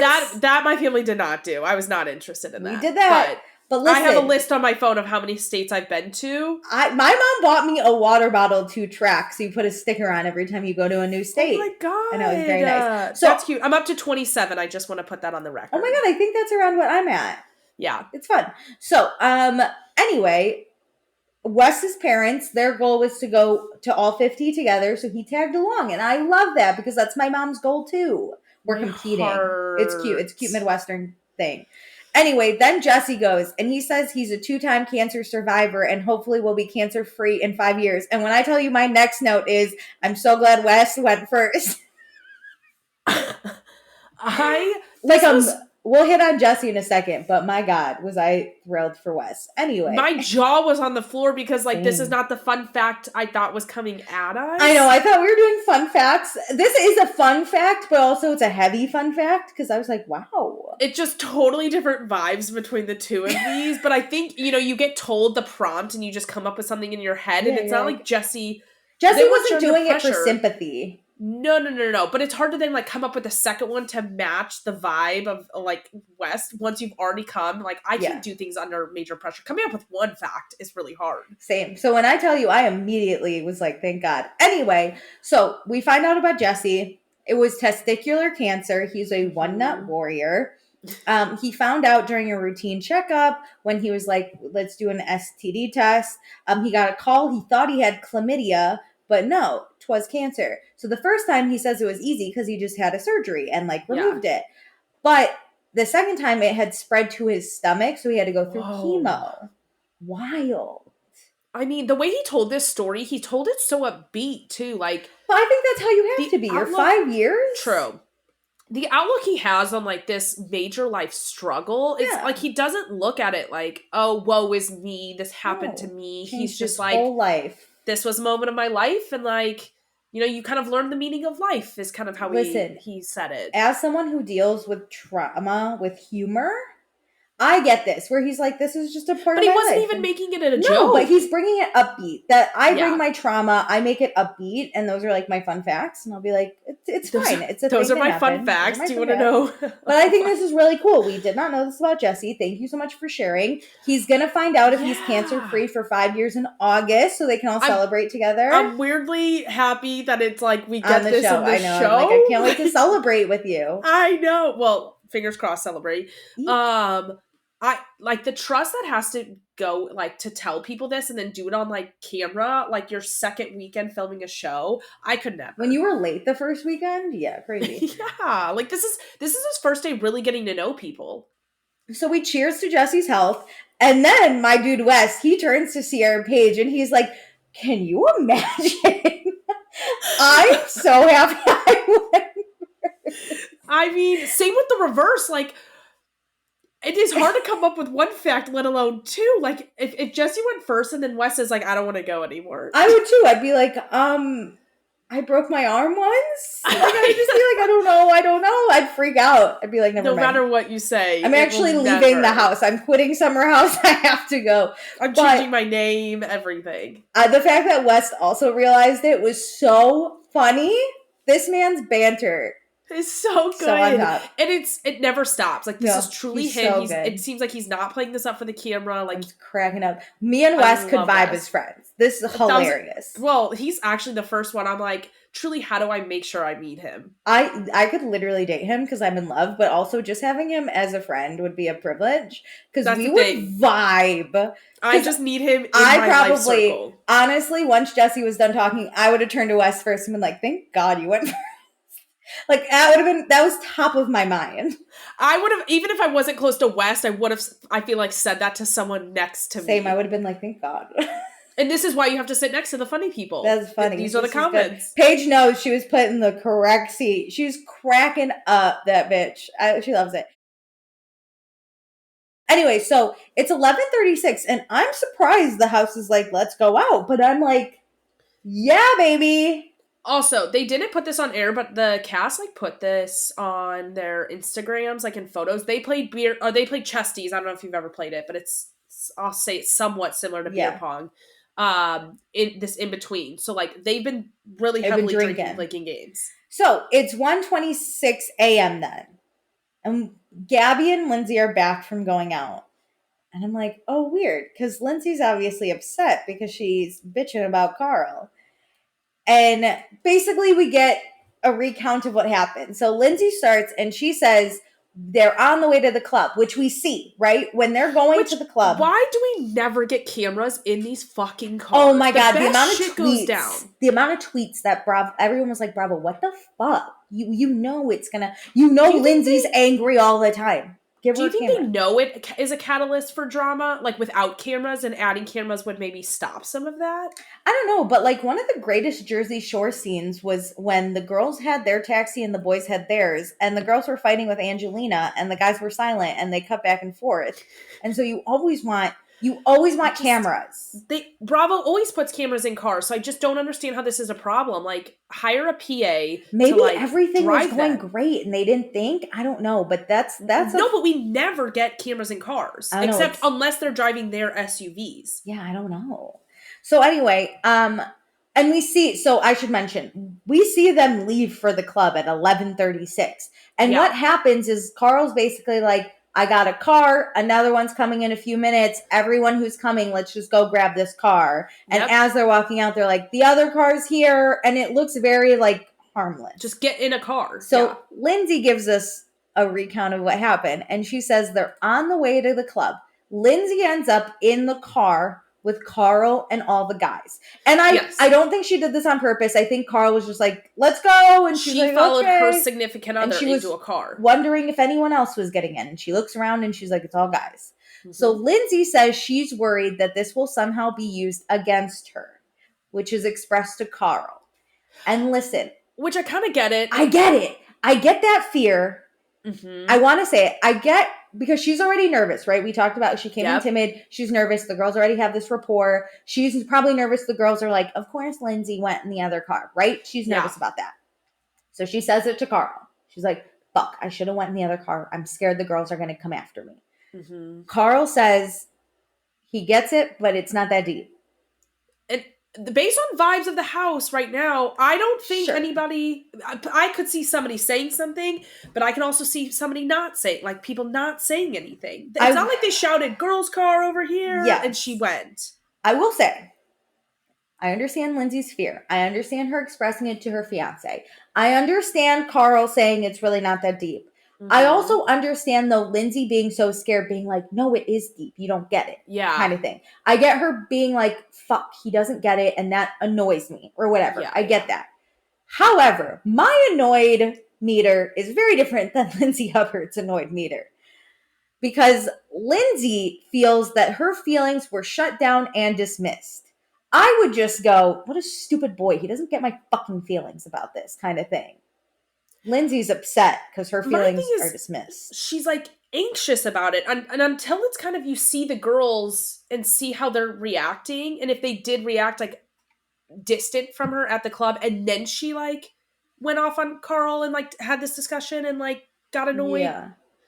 That would make more sense to me, as if like then visibly the girls were upset, then they had the conversation. Well, I get it. You're anxious and someone's like, stop being anxious about this thing. I'd be like, no. But nothing is happening yet. You don't know what's truly happening. And so he's like, hey, I don't think it's like. I think I would maybe want in that situation someone to be like, hey, vibes are high. You're okay. And if it's not, well, I think this was a mistake. They'll understand that. Again, I think Carl's like, it's not that deep. How the rest of their car truly was. Like, was there music on and they're all singing and he's like, hey, it's not that deep, and they're like having fun. Was there music? Did someone point out like, oh, you didn't go in the girls' car? Because then she would have been like, oh, someone else realized it. Yeah. Like, I don't know what happened. I see though Lindsay being anxious, and I have been in a situation similarly where I've been anxious about something like this. I would probably just want someone to like, let me hold their hand as I like shake a little. I'm like, oh. I wonder if he was like, hey, it's not that deep, rubbing her back, where it's like you're showing support. Yes. Like, why do we need cameras? Video. Because he could easily be like, Lindsay, it's not that deep, and go back to Kyle and be like dismissive. Or he could be like, hey, it's not that deep. Because we're not going to get the full story with either of them, because they're both saying the same thing, but they're taking it in two different ways. Absolutely. Or anyone else, because it's the little nuances, the like rub on a thigh. Because truly, if I turn to my boyfriend or fiance and I'm like freaking out about something, and he goes, it's not that deep, and he dismisses me, I would also be like, the fuck? But if he says it's not that deep and puts an arm around me and rubs, that's different. Yeah. So my God. I think Lindsay, again, is still wrong in the situation, but I need to know how she got there. I agree. I need to understand if her anger in this situation is... her anger at Carl. If I can relate to it or not. Yeah, I agree. Does that make sense? The rest of it afterwards... She takes it too far. Yes, but like what happened in the moment to did he... To be a little upset. Pour gasoline on the fire, kind of... Yeah. Or was he actually really supportive? Was he trying to put it out? Yeah, I don't know. So yeah, that's how Lindsay feels. Like she was dismissed. Again, because it's Lindsay, I don't know if she was dismissed or not, is the thing. Yeah. So then Lindsay looked at him in the car and said, What are you on? And that's when Carl was like, nothing. So that is where it goes bad. To then ask your fiance who's sober, what are you on? Tis wild. So Kyle and Jesse pop in with their side of the story. And they're both like, Lindsay's now mad out of nowhere. And now we have to deal with her freaking out in this car. Jesse Solomon said she went from 0 to 100. And that man did not know her. Yeah. By the time he does his interview, he knows her. Let me tell you, Jesse, this isn't even Lindsay's 100, I would bet. So anyway, they get to the bar. Lindsay's upset and wants to leave. Now Gabby is like, she wants to leave, so I have to leave with her. So everyone Gabby's a good friend. I know. I would have been like, pissed if you did this to me. Especially because it's like... It's a good night. It's a good, fun night. It's a good night. And I'm not saying like Lindsay can't get mad, but it's like nothing is happening with the girls. You're mad over nothing. Yeah. That's what it feels like as a friend. Like you're mad over nothing and now I have to leave a good, solid night. Yeah, because Lindsay then is telling Amanda and Gabby that she's upset. So Amanda's not mad. Everything's good with Amanda, I think. So Amanda goes, I took notes. And the producer's like, what? And Amanda's like, listen, I get really drunk. I forget everything. So I ended up taking notes. That's how bad this must have been. But not that her notes were like of any help. No. But that Amanda, like this clearly was a big deal. And Amanda's like, club. I'll have to talk about this later. Amanda's like, I need to remember this later. Yeah. So basically, Lindsay just tells Amanda and Gabby that Carl's on something because he was mean to her. That's the note. But Amanda's like, you're welcome. I hate that. I hate that because he's mean to you. That must mean he's on something. That. It kind of goes back to the Danielle fight last summer of like, if you don't have complete blind loyalty you must Lindsay, not be my friend. Or like, you're not my friend. You're not on my, like, something's wrong with you if you don't have blind loyalty to what I need, want, and feel. So let's hypothetically say Carl was very dismissive and very rude to Lindsay. That gives her, though, no right to go, what are you on? And then tell the house that he's on something when he's been working on his sobriety. Him being dismissive of you has nothing to do with him being or not being on drugs or drinking alcohol. And to take it to that level, he is sober because his brother died. And Carl saw himself going down that same path, and he has worked what I assume is very hard to be sober. Also, but this point, there's no cameras up. So I think the stakes are a little lower, even though people are saying this in their interview. Right. Yeah. But I don't think it's cool. Turn to his friends and be like, he's on something. No, I agree. But I'm just saying, this is stakes like level 2 offense, and we're about to get to a level 3 offense in my mind. So she's doing that, which I already think is wrong. Even if... I think it's wrong. Here's the other thing. It just gets worse. Even if... Which I'm not saying he is or isn't. I, again, don't know anything. I would assume he's not on anything. But let us hypothetically just give Lindsay all the benefits, right? He is on something. For her to tell the whole house, that is wild to me. And for you to not have the trust enough to, when your fiance says, I'm on nothing, to just drop it and to keep spreading this. Have this fight in private then. Like, if you truly do think he's on something, you need to wait. You need to wait till he's sober and then discuss it, or the next morning when you're both sober. There's a lot that I think should be on camera, and like we talked on the Vanderpump podcast about how like I was annoyed Sheena and Brock, or Sheena didn't want their fight on camera. Yeah. This is a fight I do think, in a comment, because of his sobriety and things, should not be on Well, camera. this is life or death. Yeah, Like, this is a lot different than just like fighting about Summer Moon. This is like, there's so many people out there who might be like, Carl isn't sober, and that can really affect his mental health and his family, and like there's a death. Like, also coming from a fiance. I think if it's coming, let's hypothetically say like Sierra's like, is Carl on something? Fine. She doesn't really owe Carl that kind of like conversation. She shouldn't bring it up, right? But like, do you remember they roasted Hannah Berner at the stake at that reunion for saying something on, I think, a podcast? Like, you're his fiance, and you're going to do kind of the same thing. You're his fiance. You owe him that conversation in private when you're both sobers, let's say. Whatever. And if he's actually on something, this is not the way that it's going to get better. And it's, yeah. You're going to make him shame spiral. Yeah. So we're back at the house now. Everyone told us what happened.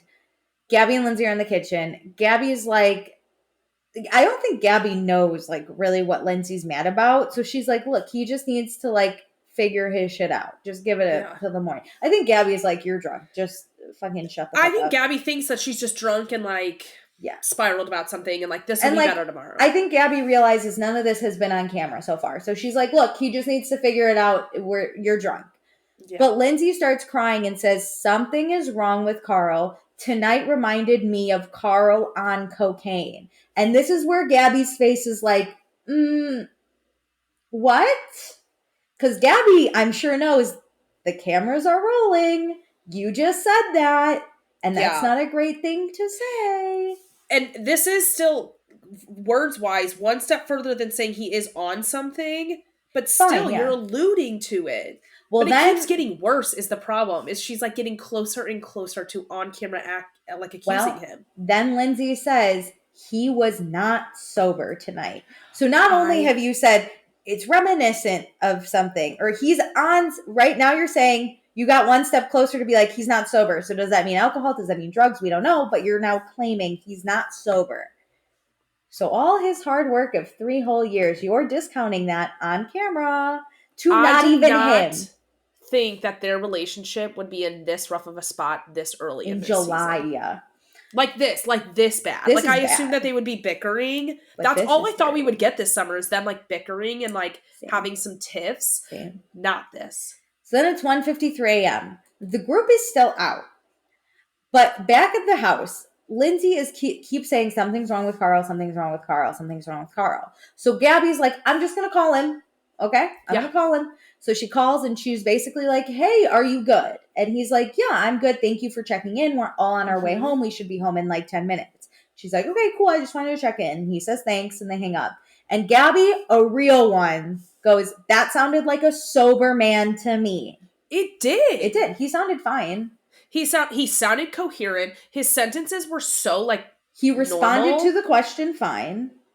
And well, like just like all the details and what he was saying, like a drunk or like somebody on drugs, I feel like would not put sentences together. If I'm drunk and someone calls me and I'm supposed to be sober, let's say someone goes, "Hey, are you good?" I'd be like, "Yeah, I'm fine. What are you talking about?"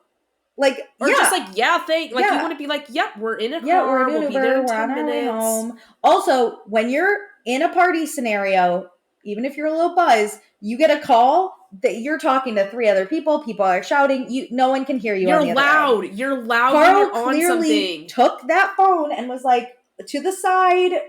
Hey, yeah, you can hear a little bit of what's happening, but he's like, we're on our way home. Mm-hmm. So, Gabby's a real one. Lindsay, though, says she hates Carl for being a piece of shit.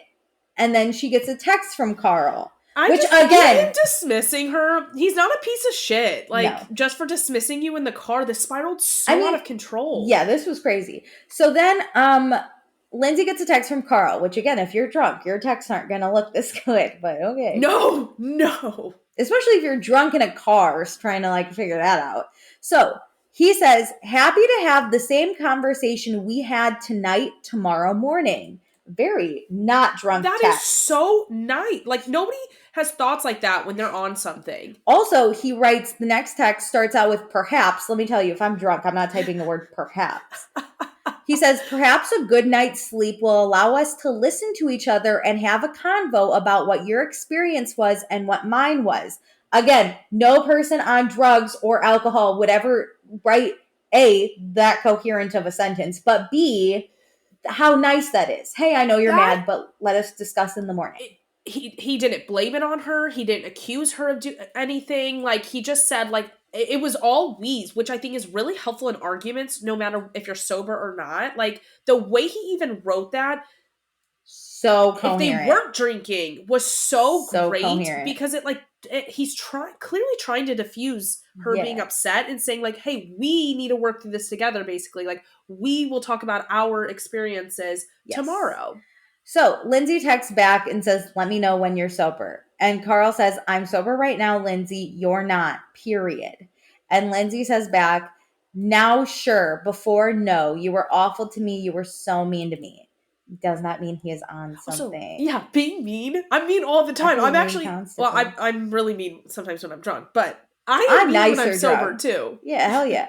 So, it's now 2:19 a.m. The rest of the house is back. Carl goes upstairs. He is shaking because his heart is racing and he knows, like, this is fucked up. He knows what was said tonight about him and he's pissed. That's the thing, is he knows that they're at home. And so when she's typing those things, like, there is no way she's thinking those things, typing those things, and not saying those on camera. And he knows that they are in a rigged up house. Yeah. And he goes to his room. Lindsay's not there. She's gonna love that he does not engage with her. Yeah. Meanwhile, Amanda tells Kyle what happened. And Amanda says she told Carl what Lindsay said, which I think is smart because Carl's sober. So, like, he can handle if Carl was drunk, and then Amanda shouldn't tell him that. But, like, Carl is sober, so Amanda's like, hey, heads up. That's a huge accusation. It's not just like, if it was just Lindsay saying he's being mean to me, whatever, like, he doesn't necessarily need to know all the details, like, of that. But, like, when your sobriety is something you treasure and put so much time and effort into, is being questioned, that is something that person needs to know. Yeah. So, we all go to bed really quick. West and Sierra have a cute little hugging moment. They're like, we'll dream about each other. The light of my life these days. Okay, so next morning, Lindsay brings Carl some water. Carl's like, I don't really want water right now, but thank you. Because he's sober. He doesn't wake up dying of thirst. I think people on the internet think that was a trap, and I think he kind of knew that was like you're going to need this. Oh, interesting. Good for him. Yeah. Anyway, he does say, though, thank you for bringing it to me, but I don't want it. So his tone, impeccable. I could never have that. I could never. Even. I would immediately be passive aggressive. Same. So I'd be like, thanks, and I would just roll over. Well, Lindsay, though, she's like, why can't you just say thank you? And he's like, I did. I just don't want it right now.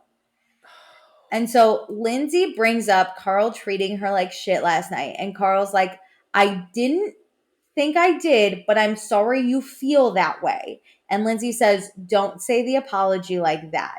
Which sometimes, fine, don't say the apology like that. In this scenario, he says he didn't feel like he did that, but he's sorry that she feels that way. Yeah. Which I think is fine.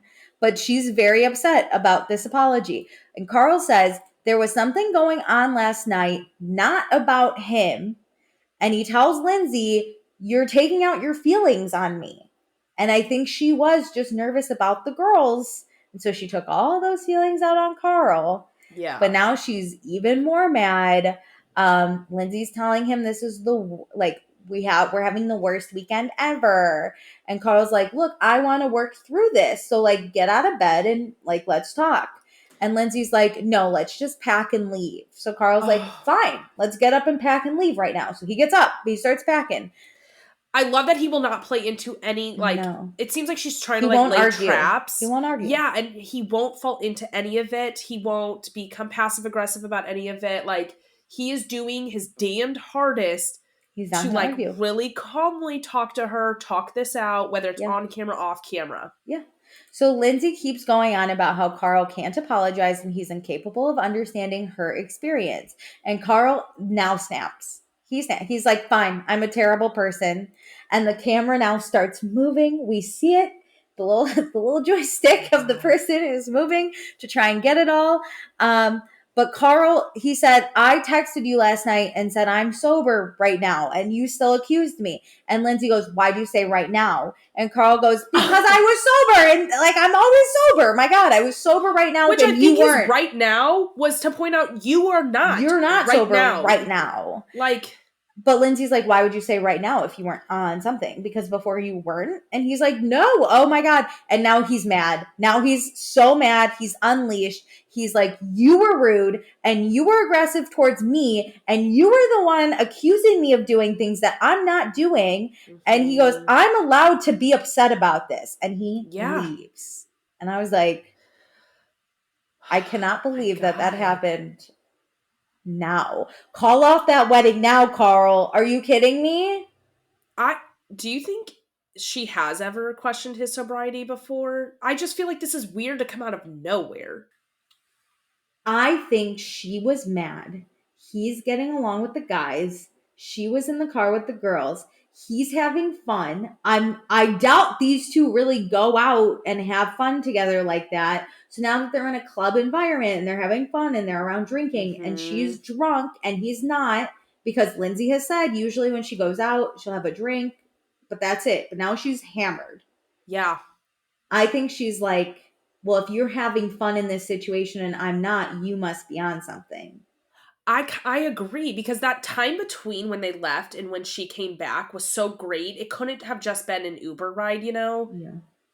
That I think Carl, because he said it in his opening package, like, he's kind of comfortable in his sobriety now. I think he's probably really wants to put in effort of being fun, sober, out at bars to connect with this group. And I think him jiving with the group probably in a social setting, and like you said, her not feeling comfortable, and I think last summer hit him hard, right? He wasn't a part of the group. He wasn't having fun with the group. It was hard. He took that into consideration. He's like, I'm going to do the opposite and not cater to Lindsay. Right? And she's like, well, like, put himself first, like, see if he's having fun. Yeah, and but now she's like, why aren't the right you amount catering? of selfishness. Why aren't you catering to me? Making himself the center of his own world, which is okay. Well, not to her. Listen, I would have, fine. Even with everything in Lindsay's favor, Carl dismissed her. Carl was rude. Carl whatever. To question his sobriety on camera, that's crazy. I would have ended that fucking relationship right then and there. Can we talk about her statement now? Yes. I didn't see it. I just saw I thought you might have missed it. Article. Because you, I watched it live, and I think you watched it like a day. I watched it yesterday. And she had posted this yesterday, so I don't think you would have like sought it out. I watched it like at 9 p.m. last night. I kept waiting to see if she was going to say something. So she posted it on her story, and it says, black screen, white text. After watching back this week's episode, I wish I'd used better wording. I was emotional and hurt by what had transpired earlier in the night, and what I said was meant to be a private conversation at home with one of my best girlfriends. I've never questioned his sobriety before this moment, and from day one, I was his biggest supporter. I've always been transparent on the show about my feelings and have leaned on my friends for support, and that was my only intention here. No. I feel like that statement doubles down on her comment. Also, no. You know it's not a private conversation. Once you walk in that house, you know. You have been... I'm sorry, didn't you just tell West you've been in this house multiple times? You know. That's the internet's first argument. And if you thought it was a private conversation, it's not like you were in like a closet like Amanda with Paige and Sierra earlier in the episode from the... Tried to get off camera, it didn't work. Where you, you kind of slipped for a minute with your mic. Yeah, this was not a hot mic moment. No. This is you laying in bed with fucking blaring lights and accusing TV, your fiance who worked very hard to be sober, and you were part of that whole journey. And this is, can I just say, and this isn't to blame Carl, but this is genuinely why I think they tell you to be sober when you're or be single when you're first starting to be sober, because you are not going to be the same person through this growth. Right? So Lindsay experienced the Carl trying and the Carl really like having to leave bars and not having fun, and she catered to that. Yeah. But now when he's like, I want to be different, she's not okay with that. But even her being different, she was sober. Yeah, it's their first year of the relationship, and now she's different too. That's and it's why you okay can't to be be different. sober for a like it just. I know. There was not one I'm sorry. I think she's like expecting this like scandal of it all for us to just blindly be so Like a upset woman. that she She is got hurt dumped. in this. Yeah. But it's not like scandal where like Tom did something bad and then waves of other things happen. To be honest, her incident happened first. Listen, and there was not one I'm sorry in that. No, I think we can be sad that Lindsay felt blindsided and her engagement is over, and that's very sad. And I'm still curious to see why it happened so much later when this shit's happening in fucking July. I understand her being very sad that they had literally the bridal shower, right? Like, do it before. Yeah. He was so doting. I understand us being sad for her that she's blindsided. However, I no longer can be sad that you got dumped. These are kind of two separate incidents. Yes. I'm not shocked. I don't think in my mind, I am shocked she thinks she's blindsided by this. If this is the stuff I can see that because by the time he dumps her, he must have forgiven her. They must have moved on from this. They go through the whole summer. So she probably thought, okay, we're starting anew. We're doing something different. We have our literal bridal shower. He brings me flowers at the bridal shower. Maybe though. What do you mean, if this stuff keeps happening, like that's the thing is we don't know how often. Yeah. If it's this one scenario, right? From what we know now, that this fight happens in July and he doesn't call it off until October. Yeah. I can see where she's blindsided. I'm sad she's blindsided, but I'm not sad she got dumped because I think she deserves that. Yeah. But I'm curious to see how we get to the dumping. I agree. Because they will have to have a conversation where Carl says, I forgive you, to make it from July to October.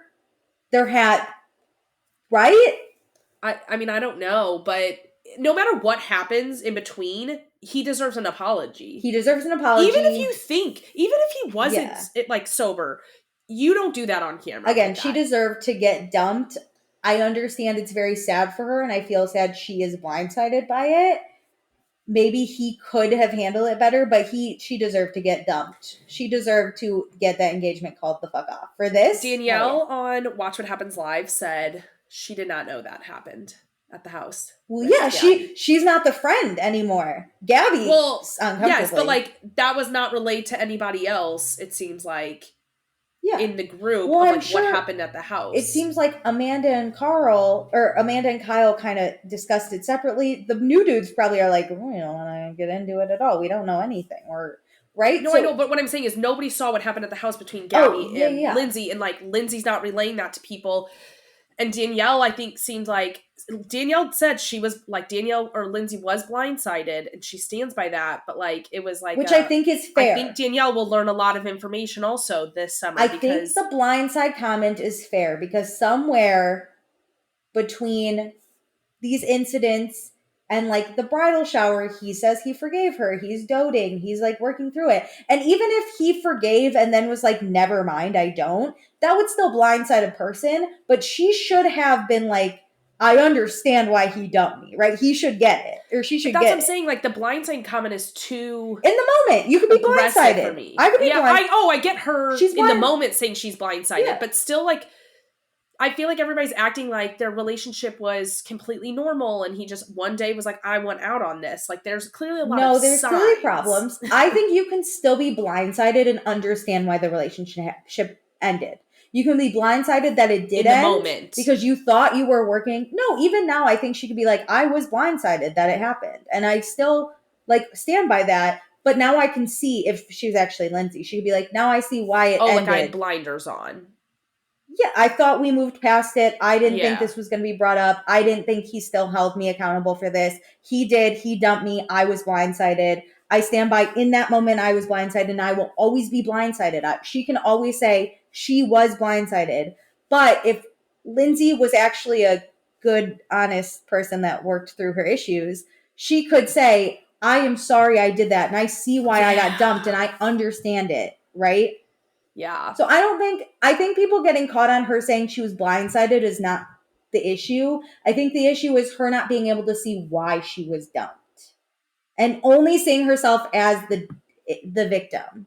That's it. Like, to me, her saying she was blindsided feels like a way to change it to her being like the victim of this, and I being not the greatest Lindsay stan just don't feel like that's true. And so, like, I feel like she's using the word blindsided even though she shouldn't be if she was just like, I think it depends how you take it, right? realistic. I'm going to take it as like, okay, when friendships have ended, am I blindsided about it? Sure, but can I see, like, in the moment, I'm like, how could this end?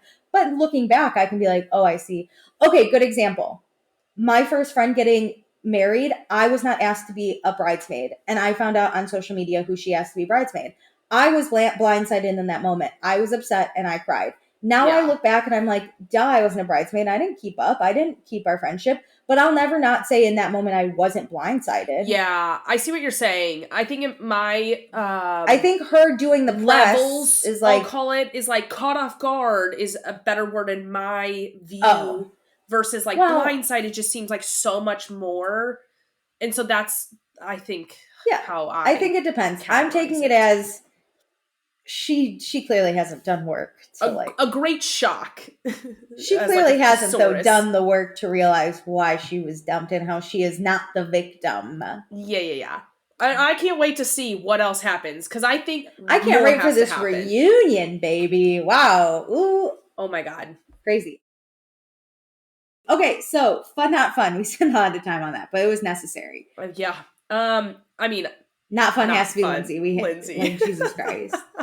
Let's not even go into it. Who's your fun? No, we just did. Who's your fun? You go first because I'm picking West. He cracked me up. He was so good. Holy shit. I'm obsessed. I agree. I gotta go with Sierra. Yeah, Sierra's great. I know, she's so good. Okay, you already know why. Let's get into people's thoughts. Okay. Casey says, wow, what an episode. First off, I've missed y'all. We missed you too. That's why this episode's for you. Summer House is my fave, and it's what got me into Bravo and how I found y'all in 2020. So I'm excited. Pandemic friends. Love West. Love a funny guy. Okay, I know Amanda is fed up, but phew, the way she berated Kyle in that kitchen, I truly felt bad for him, and it makes everyone else uncomfortable. I don't feel bad for Kyle, but I feel bad for everyone else in the kitchen. Also, that is the normal theme of Summer House, is Amanda and Kyle fighting in public. Yeah, we're fine. Wasn't sure about Jesse Solomon, but then his story at the end really pulled at my heart, so I'll probably like him, even though he seems douchey. Yeah, but he seems fun. But I love a douchey guy on TV. Oh, Lindsay, just bad. Not a good look. She's totally in the wrong. Even doubles down in the morning. The fact that she couldn't say, I was very drunk. I'm sorry. I shouldn't have accused you. She doesn't understand why Carl is upset, and he has every right, in my opinion. Trouble in paradise begins. Well... Okay, Tonette says, I'm loving Sierra and West's flirting relationship. He's giving her the perfect amount of attention where she's still engaged, but not too much where she's smothered. I love this dynamic, and it's a nice relief from Lindsay and Carl. Agreed. He's not smothering her, but he's giving her just enough. Alicia, you're right. About what? Amanda would never leave Kyle. And as much as I love Kyle and his stupid fucking mullet, he gives me Sack Lodge from Wedding Crasher cheater vibes. He has his beautiful, supportive wife who he loves, but is incapable of monogamy.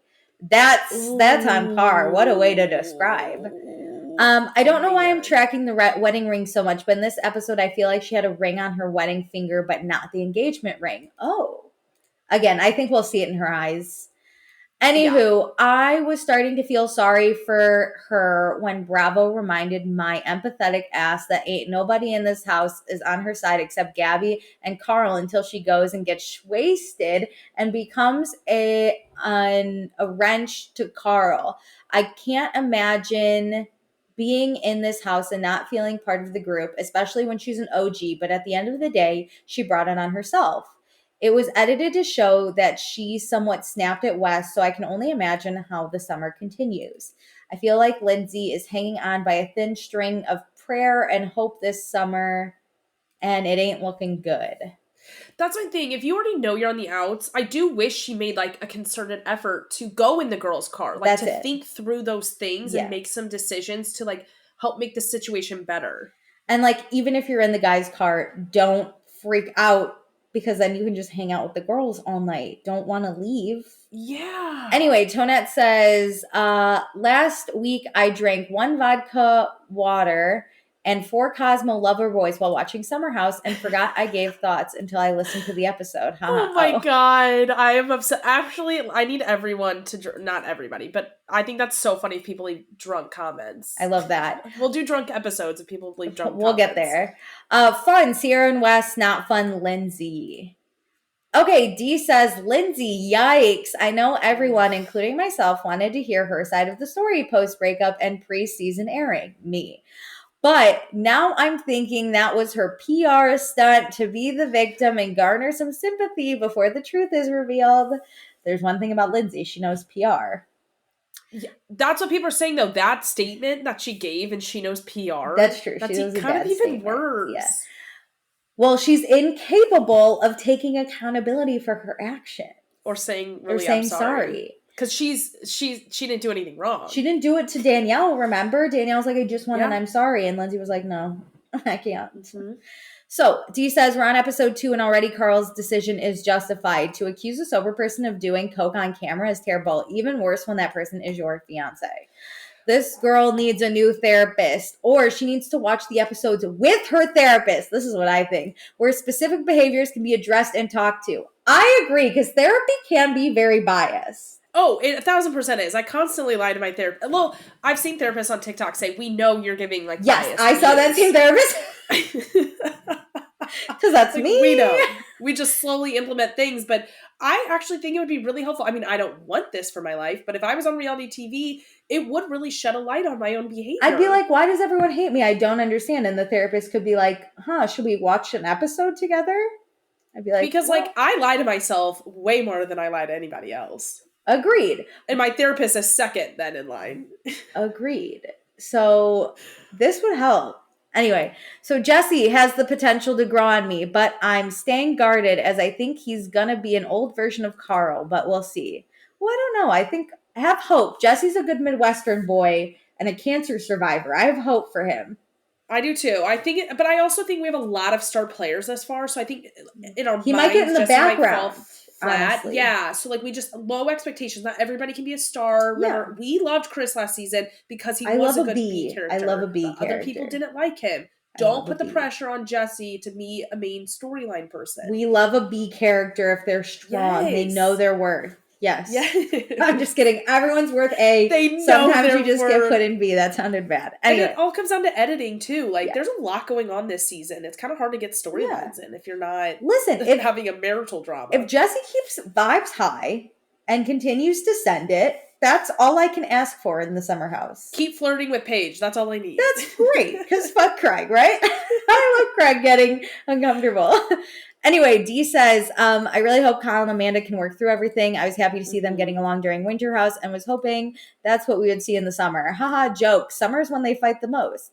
On to happier things. Wes needs to be a permanent character. I love him. I love the dynamic of him and Sierra. So cute, and I'm rooting for them. Agreed.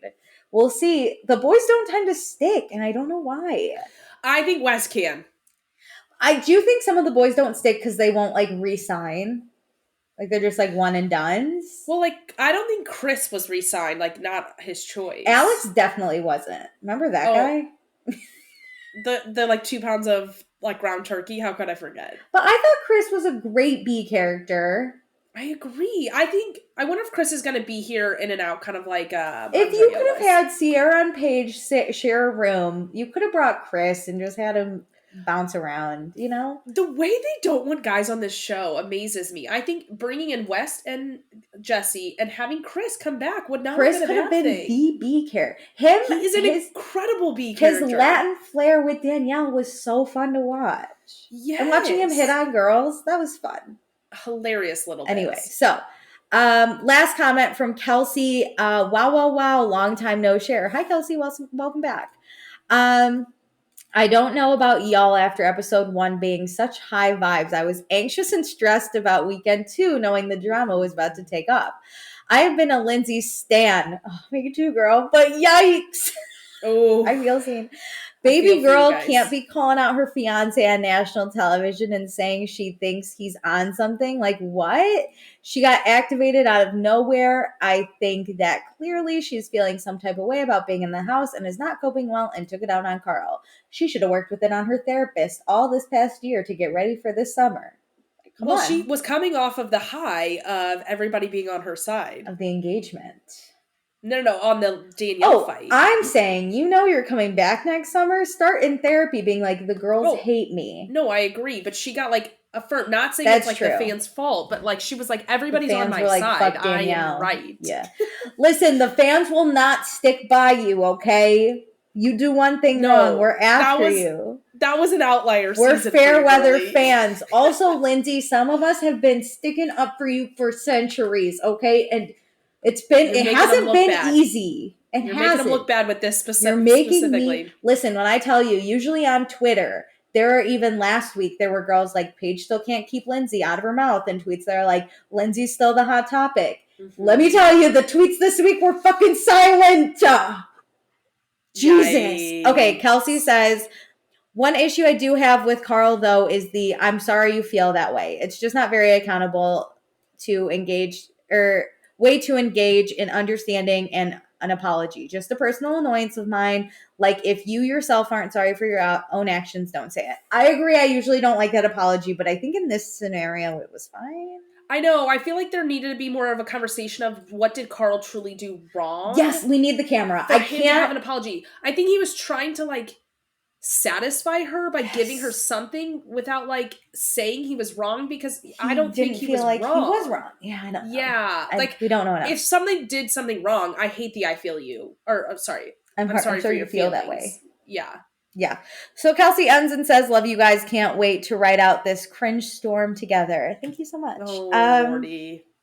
Yeah, it was a long episode, but we had a lot to get through, and it was fun. Let me tell you, this episode was fun, but do all the things. Thank you so much for sticking around, and we will be covering this whole season. Can't wait to cringe along with you. Yep. Thanks. Bye.